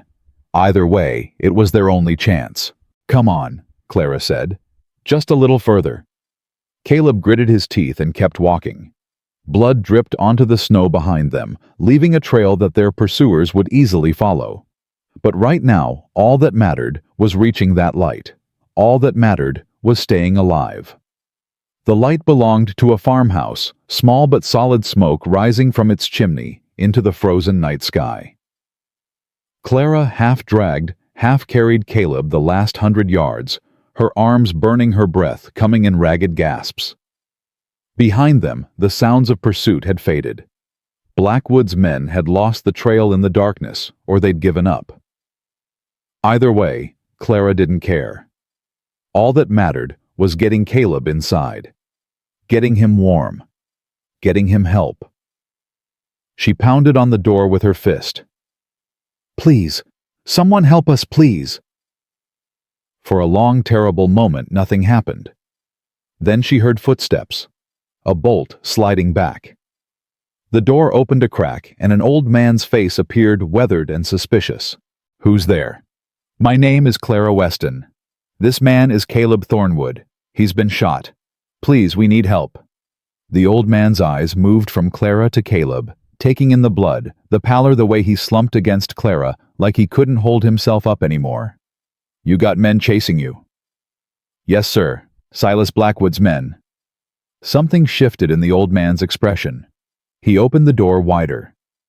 "Bring him in, quick now." Clara staggered inside, and the warmth hit her like a wall. The old man closed the door behind them and slid the bolt home, then helped her lower Caleb onto a narrow bed in the corner of the room. "Marta," the old man called. "Get the kit. We got wounded." A woman appeared from a back room, younger than the man, maybe 50, with gray-streaked hair and capable hands. She took one look at Caleb and went pale. "Lord have mercy. What happened to him?" "Shot," Clara said. "About half a mile back. I don't know how bad." "Let me see." Marta pushed Clara aside gently and began cutting away Caleb's blood-soaked shirt. The wound was on his right side, just below the ribs. Blood welled up steadily, dark and thick. "Bullet's still in there," Marta said grimly. "Going to have to come out. Henrik, get me the whiskey, and boiling water, and more light." The old man. Henrik moved without question, gathering supplies while Marta worked. Clara stood frozen, watching Caleb's chest rise and fall in shallow, irregular breaths. His face was the color of ash. "Is he going to die?" she heard herself ask. Marta looked up at her. "Not if I can help it. But I ain't going to lie to you, girl. This is bad. Real bad." "What can I do?" "Hold his hand. Talk to him. Keep him with us." Clara knelt beside the bed and took Caleb's hand in both of hers. His skin was cold and clammy. His eyes were closed. "Caleb," she said softly. "Caleb, can you hear me?" His eyelids fluttered. "Clara." "I'm here. I'm right here." Did we make it?" "We made it. We're safe. There are people helping us." "Good." A ghost of a smile crossed his lips. That's good. You have to stay awake, Caleb. You have to fight. Can you do that for me? I'll try. Don't try. Do. You promised me forever, remember. You don't get to break that promise. He laughed weakly, then winced as pain shot through him. Bossy. You like it? Yeah, I do. Marta returned with a bottle of whiskey and a collection of metal instruments that looked more like torture devices than medical tools. Henrik set a pot of boiling water on the table and added more wood to the fire. This is going to hurt, Marta warned. A lot. You might want to give him something to bite on. Henrik handed Clara a leather strap. She pressed it between Caleb's teeth. Hold on to me, she said. Squeeze as hard as you need to. His grip tightened on her hand. Marta poured whiskey over the wound. Caleb's whole body tensed and a muffled scream escaped around the leather strap. Then she picked up a thin metal probe and went to work. Clara didn't look away. She kept her eyes on Caleb's face, watching him fight, watching him suffer, willing him to hold on with every fiber of her being. Almost there, Marta murmured. I can feel it. Just a little more. Caleb's grip on Clara's hand was crushing. Tears streamed down his face. His body arched off the bed as Marta dug deeper. Then suddenly the tension went out of him. Marta held up a small misshapen piece of lead. Got it. Clara let out a breath she didn't know she'd been holding. Is he going to be all right? Bullet missed the vital organs. Went in clean, came out clean. Long as infection don't set in, he should pull through. Marta began stitching the wound closed with quick, practiced movements. But he's lost a lot of blood. Going to need rest. Lots of it. We don't have time for rest. Blackwood's men. Ain't going nowhere tonight, Henrik interrupted. Storm's coming in. Another big one. Nobody's traveling in that, not even Blackwood's boys. Clara looked at the window. Snow was already falling heavily, the flakes thick and fast. How long? Day. Maybe 2. Long enough for your man here to get some strength back. Clara turned back to Caleb. His eyes had closed again, but his breathing was steadier now, deeper. The color was slowly returning to his face. Thank you, she said to Marta and Henrik. I don't know how to... Don't thank us yet, Henrik said. You mentioned Silas Blackwood. That man's got a long reach and a longer memory. Helping you two might have just signed our death warrants. Then why did you... Henrik exchanged a look with Marta. Something passed between them. Old grief, old anger, old understanding. Our son worked in Blackwood's mine, Marta said quietly. Cave-in took him 3 winters back. Same cave-in that took Thomas Crawford and 6 other good men. Blackwood called it an accident. We called it murder. Mrs. Crawford, Clara said. She helped us too. Abigail's a good woman. Lost her husband same day we lost our boy. Henrik's jaw tightened. Point is, anyone fighting Blackwood is a friend of ours. Enemy of my enemy and all that. We're not just fighting him. We're trying to bring him to justice. We're heading to Helena to talk to the territorial marshal. Henrik raised his eyebrows. That's ambitious. It's necessary. Maybe so. But it's also dangerous. Blackwood's got connections in Helena too. Politicians, businessmen, men with power who owe him favors. Then what would you suggest? I'd suggest you find evidence. Hard evidence, the kind that can't be ignored or bought off. Documents witnesses something that proves Blackwood's crimes beyond any doubt. We don't have time to. You've got 2 days. Storm's not letting up before then. Henrik leaned forward. There's a man in Elkhorn. Name's Doc Whitfield. He treated the miners after the cave-in. Saw things that didn't add up, injuries that shouldn't have happened if the supports had failed. Naturally marks on the bodies that suggested the collapse was deliberate. Why hasn't he come forward? Because Blackwood owns this territory. Anyone who speaks against him ends up dead or disappeared. Doc Whitfield's got a wife and 2 little girls. He's scared. Clara thought about this. But if we could get him to testify, then you'd have a witness, a respected professional who can speak to Blackwood's negligence, maybe even his deliberate wrongdoing. Combined with your story and your man's story, it might be enough. How do we reach him? Elkhorn's a day's ride from here. Less if you know the shortcuts, and once the storm passes, I can get you there. Henrik's expression hardened. But I'm warning you, girl, you're poking a hornet's nest. Even if you get Whitfield to talk, even if you make it to Helena, there's no guarantee the marshal will act. And if he doesn't, then Blackwood wins. I know. But I'd rather die trying than live running. Henrik studied her for a long moment. Then he nodded slowly. You've got spine, I'll give you that. All right, we'll help you. But your man needs to rest first. Can't do anything until he's strong enough to ride. He'll be ready. He's stronger than he looks. He'd better be. Because what you're planning, it's going to take everything both of you've got. Clara looked at Caleb, still unconscious on the bed, his chest rising and falling steadily. It always does, she said. Caleb woke the next morning, groggy and weak, but alive. Clara was beside him, instantly pressing a cup of water to his lips. Easy, small sips. What happened? Where are we? A farmhouse. Good people. They helped us.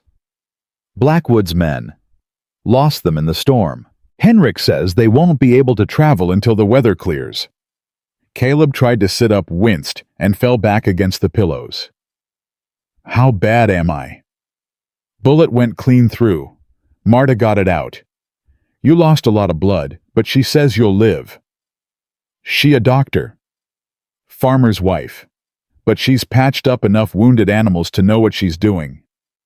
Caleb almost smiled. That's comforting. It should be. You're alive, Caleb.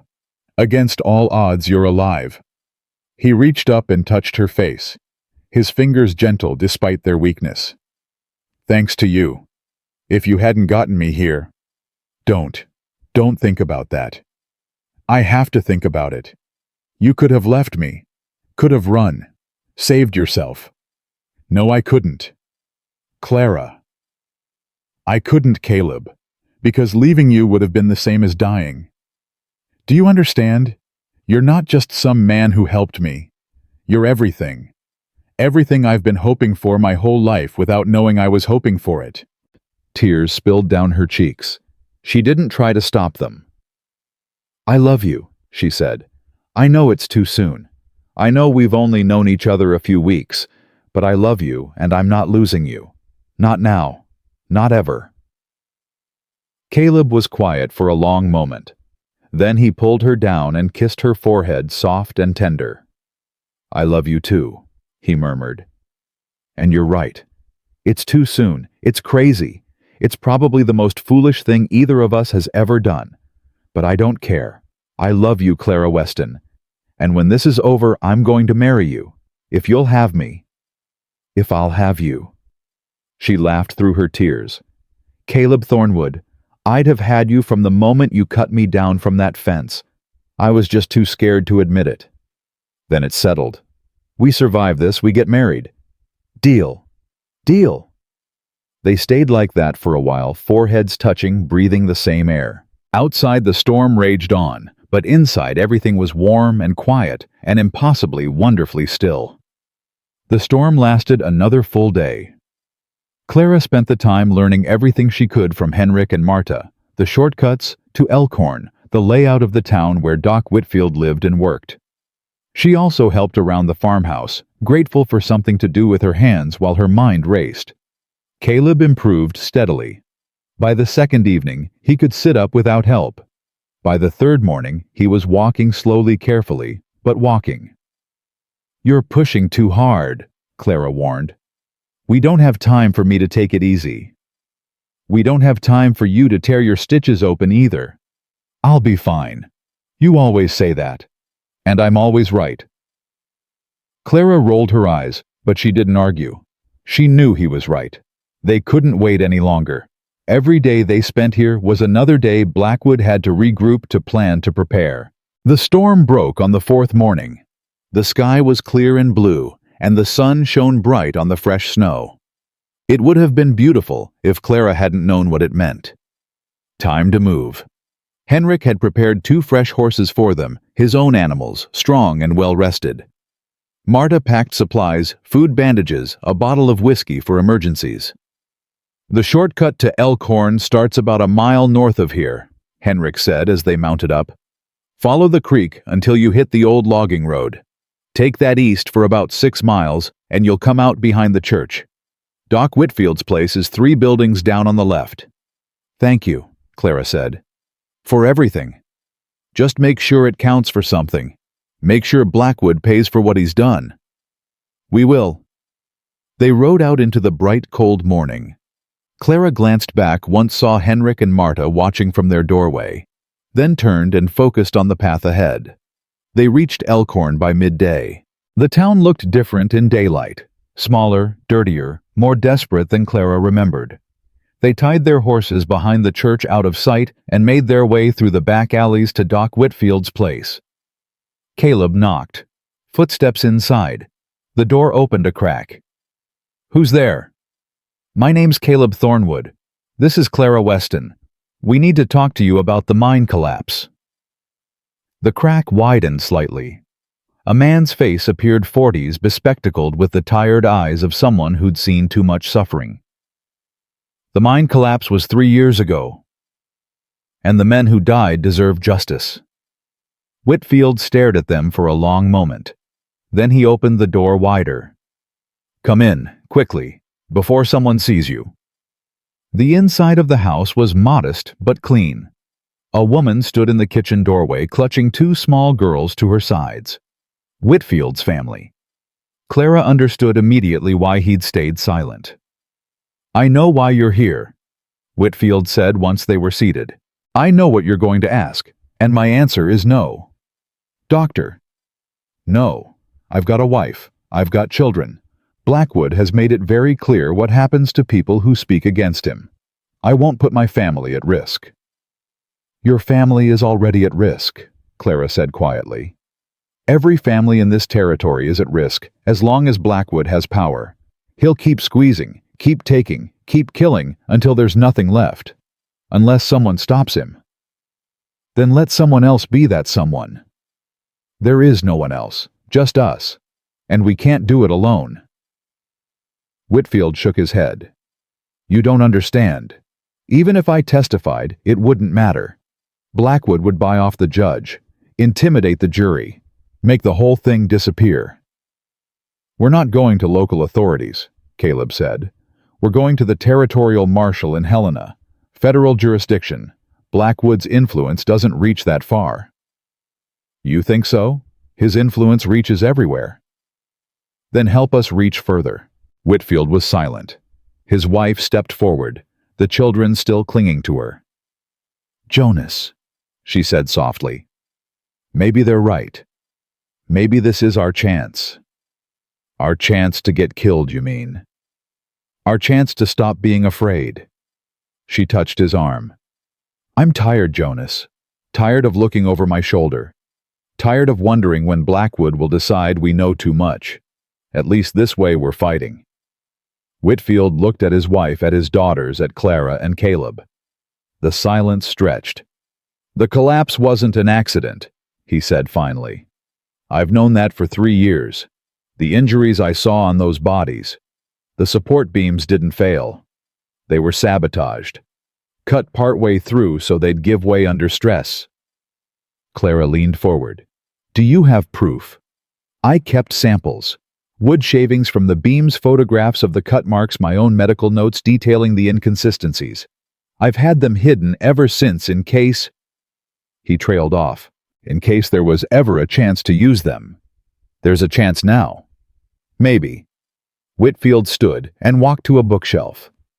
He pulled out a thick medical text, opened it, and removed a sheaf of papers hidden inside. This is everything. If it gets into the right hands... We'll make sure it does. Whitfield handed her the papers. His hands were trembling. If this doesn't work, it'll work. And if it doesn't, if Blackwood comes for my family, we'll protect them, Caleb said. "Henrik and Marta, the farmers who helped us, they'll take your wife and children in. Hide them until this is over." "You'd do that. We're all in this together now. Every one of us who's been hurt by Blackwood. It's time we started acting like it." Whitfield nodded slowly. Something in his expression shifted fear, giving way to something like resolve. "All right," he said. "I'm in. What do you need me to do?" They made plans quickly. Whitfield's family would leave that night, heading for Henrik and Marta's farm. The doctor himself would travel with Clara and Caleb to Helena to testify in person before the territorial marshal. But they'd barely finished planning when the front door burst open. 3 men filled the doorway. Clara recognized 2 of them, the same men who'd been with Blackwood at Caleb's cabin. The third was new, bigger, meaner looking. "Well, well," the leader said, grinning. "Looks like we found ourselves a whole nest of rats." Caleb moved without thinking. He shoved Clara behind him, his hand going for his gun. "Don't even think about it, cowboy." The leader's pistol was already drawn, aimed at Caleb's chest. "You twitch, you die. What do you want?" "What do we want? We want the girl. And now we want the good doctor here too, seems like. Mr. Blackwood's going to be real interested to hear what y'all been discussing." "You can tell Blackwood to go to hell." The leader laughed. "Brave talk from a man with a hole in his side. How's that wound treating you, by the way? Looked pretty bad when we saw you fall." "I've had worse." "I doubt that, but you're about to." He gestured to his men. "Take them. All of them." Whitfield's wife screamed and clutched her children. The doctor stepped in front of them, his face pale but determined. "Leave my family out of this. They've got nothing to do with—" "Everyone's got something to do with it now." The leader's grin widened. "That's what happens when you consort with fugitives. Guilt by association." Clara's mind raced. The papers, Whitfield's evidence, were still in her hand. If Blackwood got them, everything would be lost. She needed to hide them, destroy them. Something. Her eyes found Caleb's. A look passed between them. Understanding. "Now," Caleb said. He moved faster than a man with a bullet wound had any right to move. He grabbed the nearest chair and swung it at the leader, catching him across the face. The gun went off wild, the shot punching through the ceiling. Clara ran for the back door, the papers clutched to her chest. She heard shouting behind her, the sounds of fighting, Whitfield's wife screaming. She didn't stop. Couldn't stop. She burst out into the alley and ran. Boots pounded behind her. A hand grabbed her arm, spun her around. The big man. The new one. He was grinning. "Thought you could run, did you?" Clara didn't think. She just reacted. Her knee came up hard between his legs, and he doubled over with a grunt. She tore free of his grip and kept running. Around a corner. Down another alley. Her lungs burned. Her legs screamed. But she could see the church ahead, see the horses they'd left hidden behind it. She was almost there when another figure stepped into her path. Her father. Ezra Weston stood swaying in the alley, a bottle in one hand, his eyes red-rimmed and wild. "Clara?" he slurred. "Baby girl? Where you going?" "Get out of my way." "Can't do that. Mr. Blackwood's paying me good money to bring you in. Real good money." "He's using you. He's always been using you." "So what, using's better than nothing? Using means I matter." "You don't matter to him. You never did. You're just a tool. A drunk fool he can manipulate." Ezra's face twisted with rage.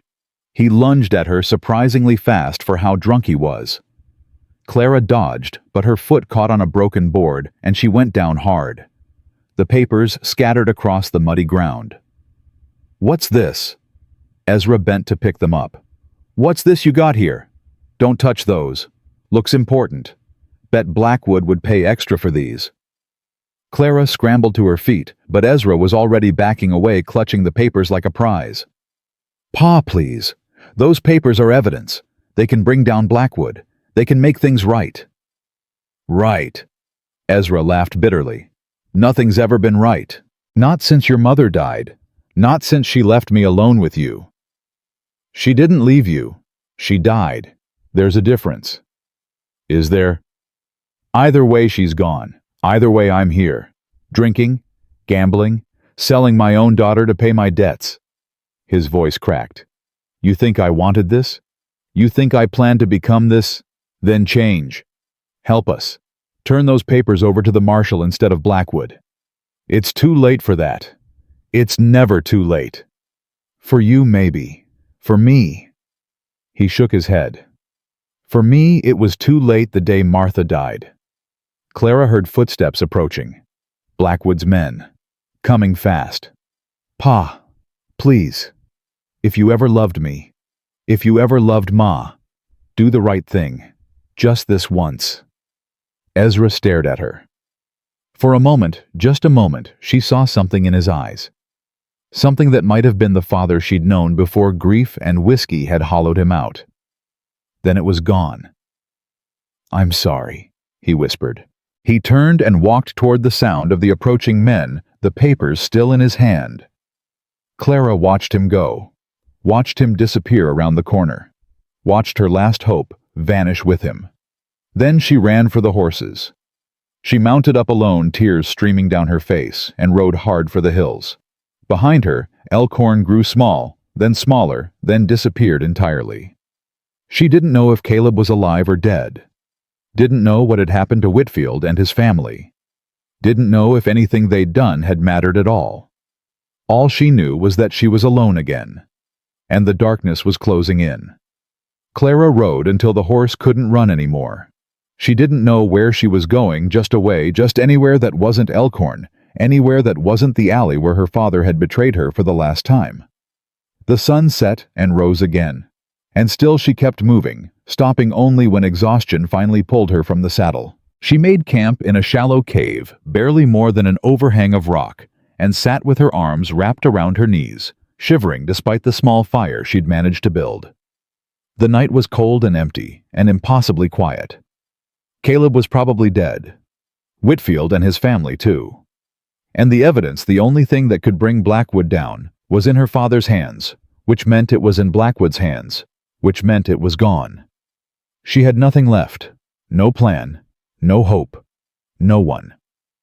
Clara pressed her face against her knees and cried. Cried for Caleb, for the future they'd never have. Cried for Whitfield's children who'd probably watched their father die. Cried for herself, for the girl she'd been before the blizzard, before the fence post, before any of this had started. She cried until there were no tears left. Then she sat in the silence and waited for morning. It came slowly, gray and cold, the sun hidden behind thick clouds.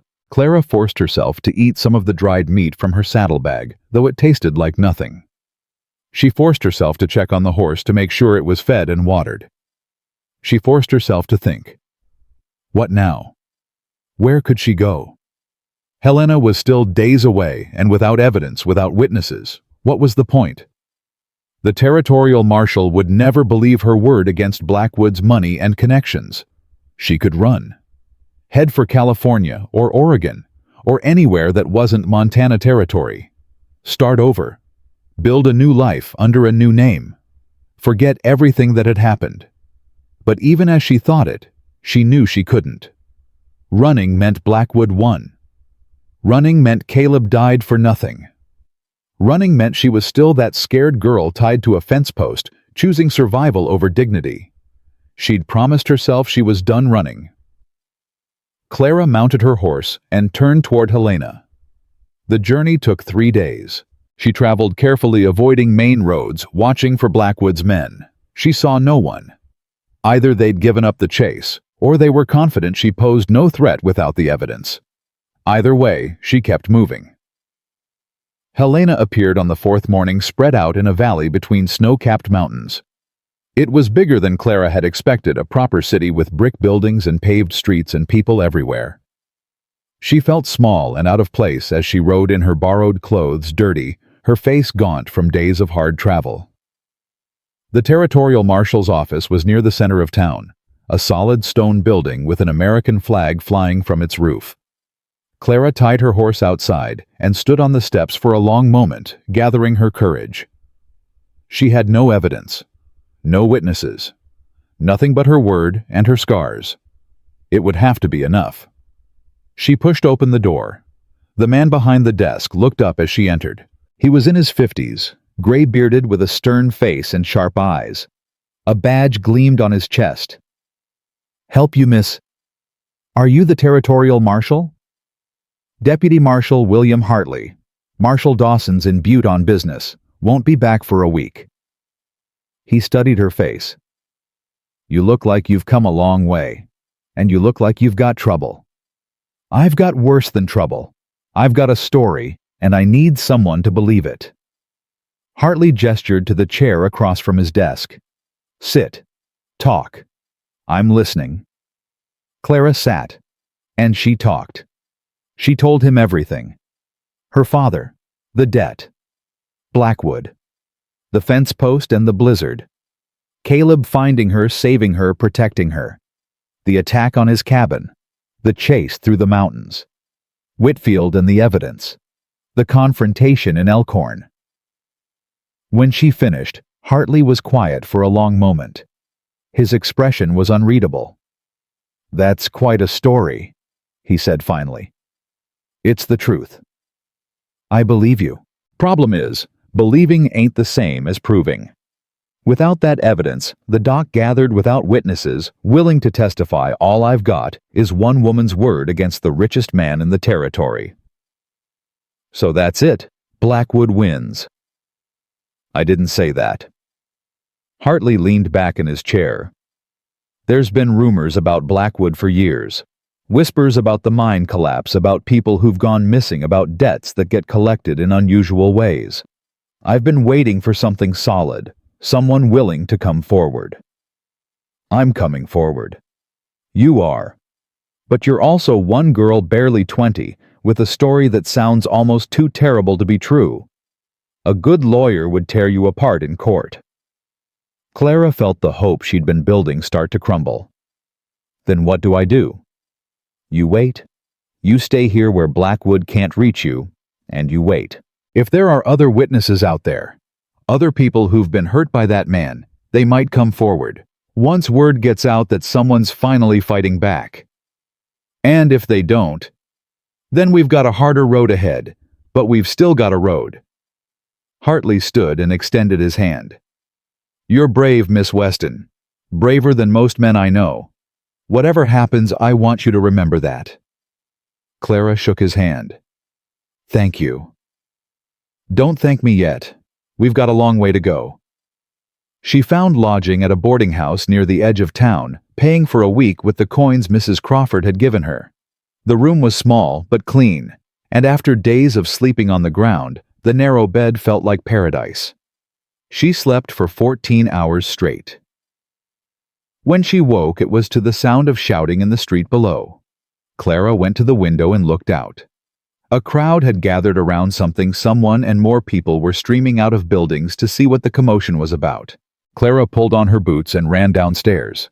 She pushed through the crowd, heart pounding, not sure what she expected to find. Not sure what she hoped for. Then she saw him. Caleb Thornwood sat slumped on a horse. His face bruised, his clothes, torn, dried blood crusted on his shirt. But he was alive. Alive and riding into Helena like some kind of ghost. And he wasn't alone. Behind him, hands bound, rode Silas Blackwood. Clara stopped breathing. Caleb's eyes found hers through the crowd. A smile crossed his battered face. Clara! She ran, pushed through the last of the crowd and grabbed his hand as he slid off the horse, half catching him as his legs gave out. You're alive! You're alive! I thought... Takes more than a few of Blackwood's boys to kill me. He winced as she helped him straighten. Though they gave it a good try. How did you... What happened? How is he? Long story. Tell you everything once I'm not about to fall over. He looked at Blackwood, who sat rigid on his horse, his face a mask of cold fury. But first, I believe the deputy marshal might want to have a word with this gentleman. Hartley had pushed through the crowd and stood staring at the scene with an expression of pure disbelief. Is that who I think it is? Silas Blackwood, wanted for attempted murder, arson, kidnapping, and about a dozen other things I can list once I get some water and a place to sit down. How in God's name did you— Like I said, long story. They took Blackwood to the marshal's office and locked him in a cell. Then Hartley sat Caleb down, poured him whiskey, and demanded the whole tale. Clara listened, her hand never leaving Caleb's as he told it. After she'd fled, Elkhorn Blackwood's men had beaten him badly trying to find out where she'd gone. He hadn't told them, couldn't tell them since he didn't know. They'd thrown him in a storage shed behind the saloon, planning to finish him off once Blackwood decided he was no longer useful. But he wasn't alone in that shed. Doc Whitfield was there too, and his wife and kids. Blackwood was holding them hostage, figuring he could use them as leverage if anyone tried to make trouble. What happened? I got talking to the doc. Told him about you, about what we were trying to do. He told me about what he'd seen after the mine collapse, about the evidence he'd gathered. We started making a plan. A plan? You were locked in a shed. Locked, not guarded. Blackwood was arrogant. Figured we were too beaten down to cause trouble. Caleb smiled grimly. He figured wrong. They'd waited until nightfall, then worked loose a board in the back wall. Caleb's hands were raw from the effort and slipped out into the darkness. They'd freed the Whitfield family first, sent them running toward Henrik and Marta's farm. Then, Caleb had done something stupid. I went back for Blackwood. You did what? I went back for Blackwood. Figured if I could take him, really take him, the whole thing would fall apart. His men are loyal to his money, not to him. Without him giving orders, they'd scatter. That's insane. Yeah, well, I was angry. He'd found Blackwood in his study, going through the papers Ezra had given him Whitfield's evidence. The man had been so focused on what he was reading that he hadn't heard Caleb come in. Hit him over the head with a poker, tied him up, took the papers. You've got the evidence? In my saddlebag, all of it. Hartley was on his feet in an instant. He retrieved the saddlebag, spread the papers across his desk, and began reading. His expression grew grimmer with every page. This is it, he said finally. This is everything we need. Medical reports, photographs, the doc's personal notes. Blackwood's finished. Clara felt something release in her chest. Relief, joy, disbelief that it was really over.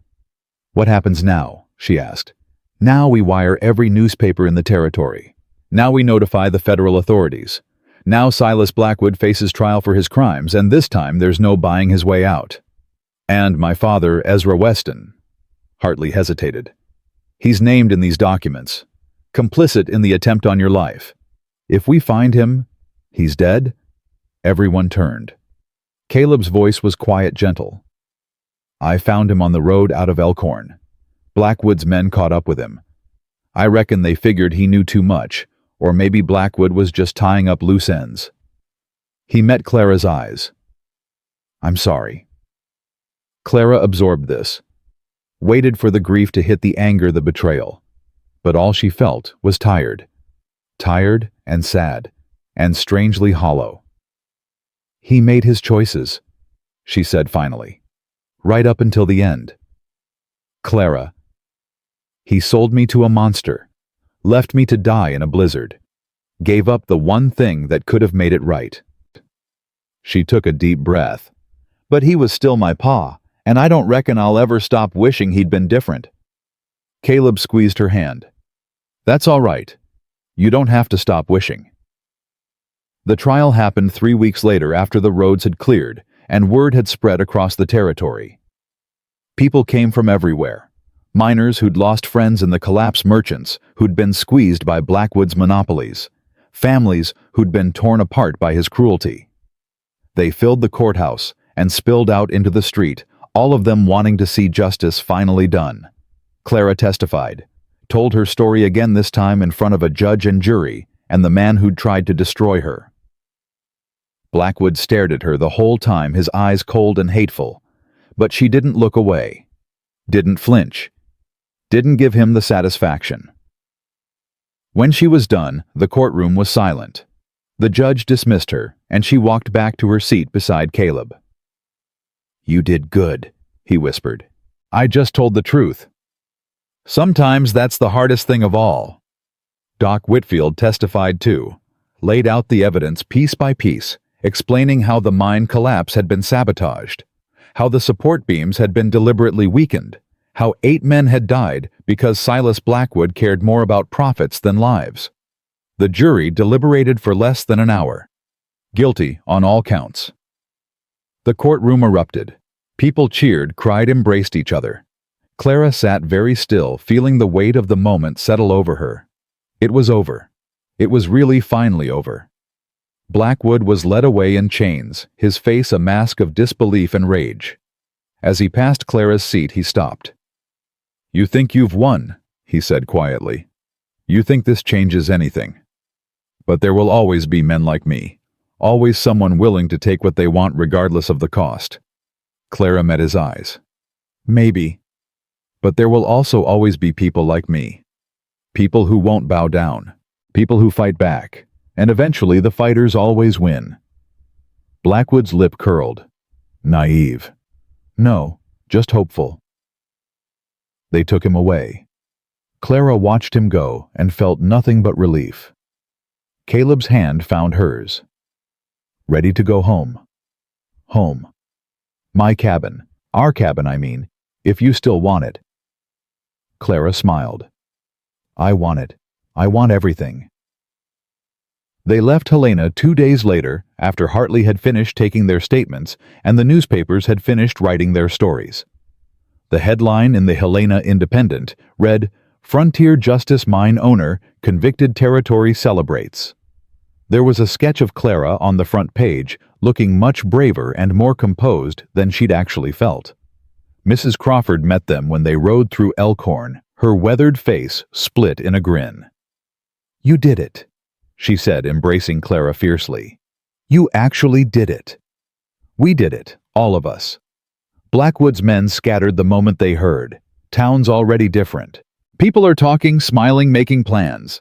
It's like a weight's been lifted. It has been. Henrik and Marta rode down from their farm to see them off. Doc Whitfield brought his family. His wife hugged Clara so hard she couldn't breathe, and the 2 little girls presented her with wildflowers they'd picked from the last of the winter-hardy blooms. "Thank you," Whitfield said, his voice thick with emotion, "for giving me the courage to do what I should have done years ago. You did the hard part. I just pushed. You did more than push. You showed us all that standing up to evil isn't just possible, it's necessary." They rode on toward Caleb's land. The spring thaw had begun turning the snow to slush and the slush to mud. Everywhere Clara looked, she saw signs of renewal, green shoots pushing through the white birds returning from their southern migrations, the world slowly coming back to life after the long winter. The cabin was still standing, barely. Blackwood's men had burned the barn and torn down part of the fence, but the cabin itself had survived. Caleb walked through the rooms, slowly taking stock of the damage. "We can fix it," he said finally. "Most of this is superficial. The bones are still good." "The bones are strong," Clara agreed. "Just like us." They spent the first week cleaning and repairing, working side by side from dawn to dusk. Caleb's wound had healed well. Marta's surgery had been cleaner than most doctors could manage, and he threw himself into the work with an energy Clara hadn't seen before. "You're different," she said one evening as they sat on the porch watching the sunset. "Different how?" "Lighter, like something that was weighing you down has finally let go." Caleb was quiet for a moment. "You remember what I told you about Samuel, about how I'd been carrying his death for 12 years? "I remember. When I was fighting Blackwood's men, when I was locked in that shed thinking I might die, I had a lot of time to think. About Samuel, about my parents, about all the things I'd been running from." He turned to look at her. "I realized something. Samuel didn't die because of me. He died because of war, because of violence, because of 100 terrible circumstances that nobody could control. I've been blaming myself for something that was never my fault." "I know. You know. I've known since the second day I met you. But it wasn't something I could tell you. You had to figure it out yourself. Caleb shook his head. How'd you get so wise, Clara Weston? I had a good teacher. He pulled her close, and they sat together as the sun dipped below the mountains and the first stars began to appear. The night was cold, but not bitter. Spring was coming. Everything was changing. They were married in May under the big pine tree where Samuel's ashes rested. Henrik performed the ceremony he'd been ordained years ago, though he rarely mentioned it, and Marta, Mrs. Crawford, and the Whitfield family served as witnesses. Clara wore a dress she'd sewn herself, simple and white, with wild flowers woven into her hair. Caleb wore his best clothes cleaned and pressed, and he couldn't stop smiling. Do you, Caleb Thornwood, take this woman to be your wife? I do. Do you, Clara Weston, take this man to be your husband? I do. Then by the power vested in me, I pronounce you man and wife. You may kiss the bride. Caleb kissed her softly, tenderly, while their small gathering cheered and the spring breeze stirred the branches above them. I love you, Mrs. Thornwood, he murmured against her lips. I love you too, Mr. Thornwood. They celebrated with a dinner that lasted until well past midnight, with food and music and laughter and stories. Clara danced with Caleb, with Henrik, with Doc Whitfield, with anyone who asked. She felt light, free, happy in a way she'd never known happiness could feel. When the last guest had gone and the cabin was quiet, Clara stood at the bedroom window, looking out at the land that was now hers, theirs. The mountains rose dark against the star-filled sky, and the wind whispered through the new leaves on the trees. Caleb came up behind her and wrapped his arms around her waist. What are you thinking about? Everything, nothing, the past, the future. She leaned back against him. I'm thinking about how different my life is now compared to 6 months ago. How different I am. You're not that different. I am, though. 6 months ago, I was a scared girl tied to a fence post waiting to die. Now I'm... She struggled to find the right words. Now I'm someone who fought back. Someone who won. Someone who gets to choose her own future. And what future do you choose? Clara turned in his arms facing him. This one. Here. With you. Building something together day by day, year by year. Growing old on this land. Raising children. Being happy. That's a lot of future. I've got a lot of time to fill. He kissed her forehead, her cheeks, her lips. Then let's get started. Summer came and went. Fall painted the hills in gold and crimson. Another winter arrived, gentler than the last, and Clara welcomed it without fear.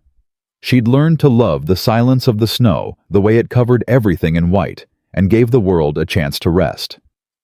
In January, she told Caleb she was pregnant. He didn't say anything at first, just stared at her like she'd spoken in a foreign language. Did you hear me? I said I'm... He swept her up in his arms and spun her around, laughing, crying both at once. I heard you. I just needed a minute to believe it. And do you believe it? I believe everything when it comes to you, Clara Thornwood. I believe in miracles. Their daughter was born the following September on a warm afternoon when the leaves were just beginning to turn. They named her Martha after Clara's mother, and she had Clara's dark hair and Caleb's blue eyes and a cry that could wake the dead. Clara held her daughter in her arms and felt a love so fierce it terrified her. This was what she'd been fighting for. This was what she'd almost died for. This tiny, perfect creature who'd never know what it felt like to be abandoned, to be sold, to be left in the cold, to die. She's beautiful, Caleb said, his voice hushed with wonder. She's ours. She's ours. Clara looked at her husband, at her daughter, at the cabin that had become a home, and the land that had become a life. She thought about her mother, who'd made her promise to survive. She thought about her father, who'd lost his way and never found it again. She thought about Samuel, who'd followed his brother into war and never came home. She thought about all the pain and loss and fear that had led her here to this moment, to this perfect, impossible happiness. Thank you, she whispered. Caleb looked at her. For what? For cutting me down. For bringing me inside. For believing I was worth saving when I didn't believe it myself. Clara. Let me finish. She reached up and touched his face. I spent 19 years thinking I was worthless, thinking I was a burden, thinking the world would be better off without me. And then you came along, and you showed me I was wrong. You showed me I had value. You showed me I was worth fighting for. You showed me the same thing. Before you, I was just existing, going through the motions, waiting to die without actually living. You woke me up. You gave me a reason to keep going. Then I guess we saved each other. I guess we did. Clara leaned her head against his shoulder and watched their daughter sleep. Outside, the autumn sun was setting, painting the sky in shades of orange and pink. Inside, the fire crackled and the cabin was warm and everything was exactly as it should be. She'd been abandoned and abused. She'd been left to die in a blizzard by the one person who should have protected her. She'd been hunted and shot at and forced to run for her life. But she'd survived, more than survived. She'd found love and family and a place to belong. She'd built something beautiful out of the ashes of her past, and that in the end was what mattered. Not the pain, not the fear, not the darkness she'd come through. What mattered was the light on the other side. Clara closed her eyes and smiled. She was home. She was loved. She was free. And nothing, not the winter winds, not the cruelty of men, not all the darkness in the world, could ever take that away from her. The lonely cowboy had found his purpose. The abandoned girl had found her worth, and together they had built a life that would last for generations. That was their story. That was their truth. That was their forever.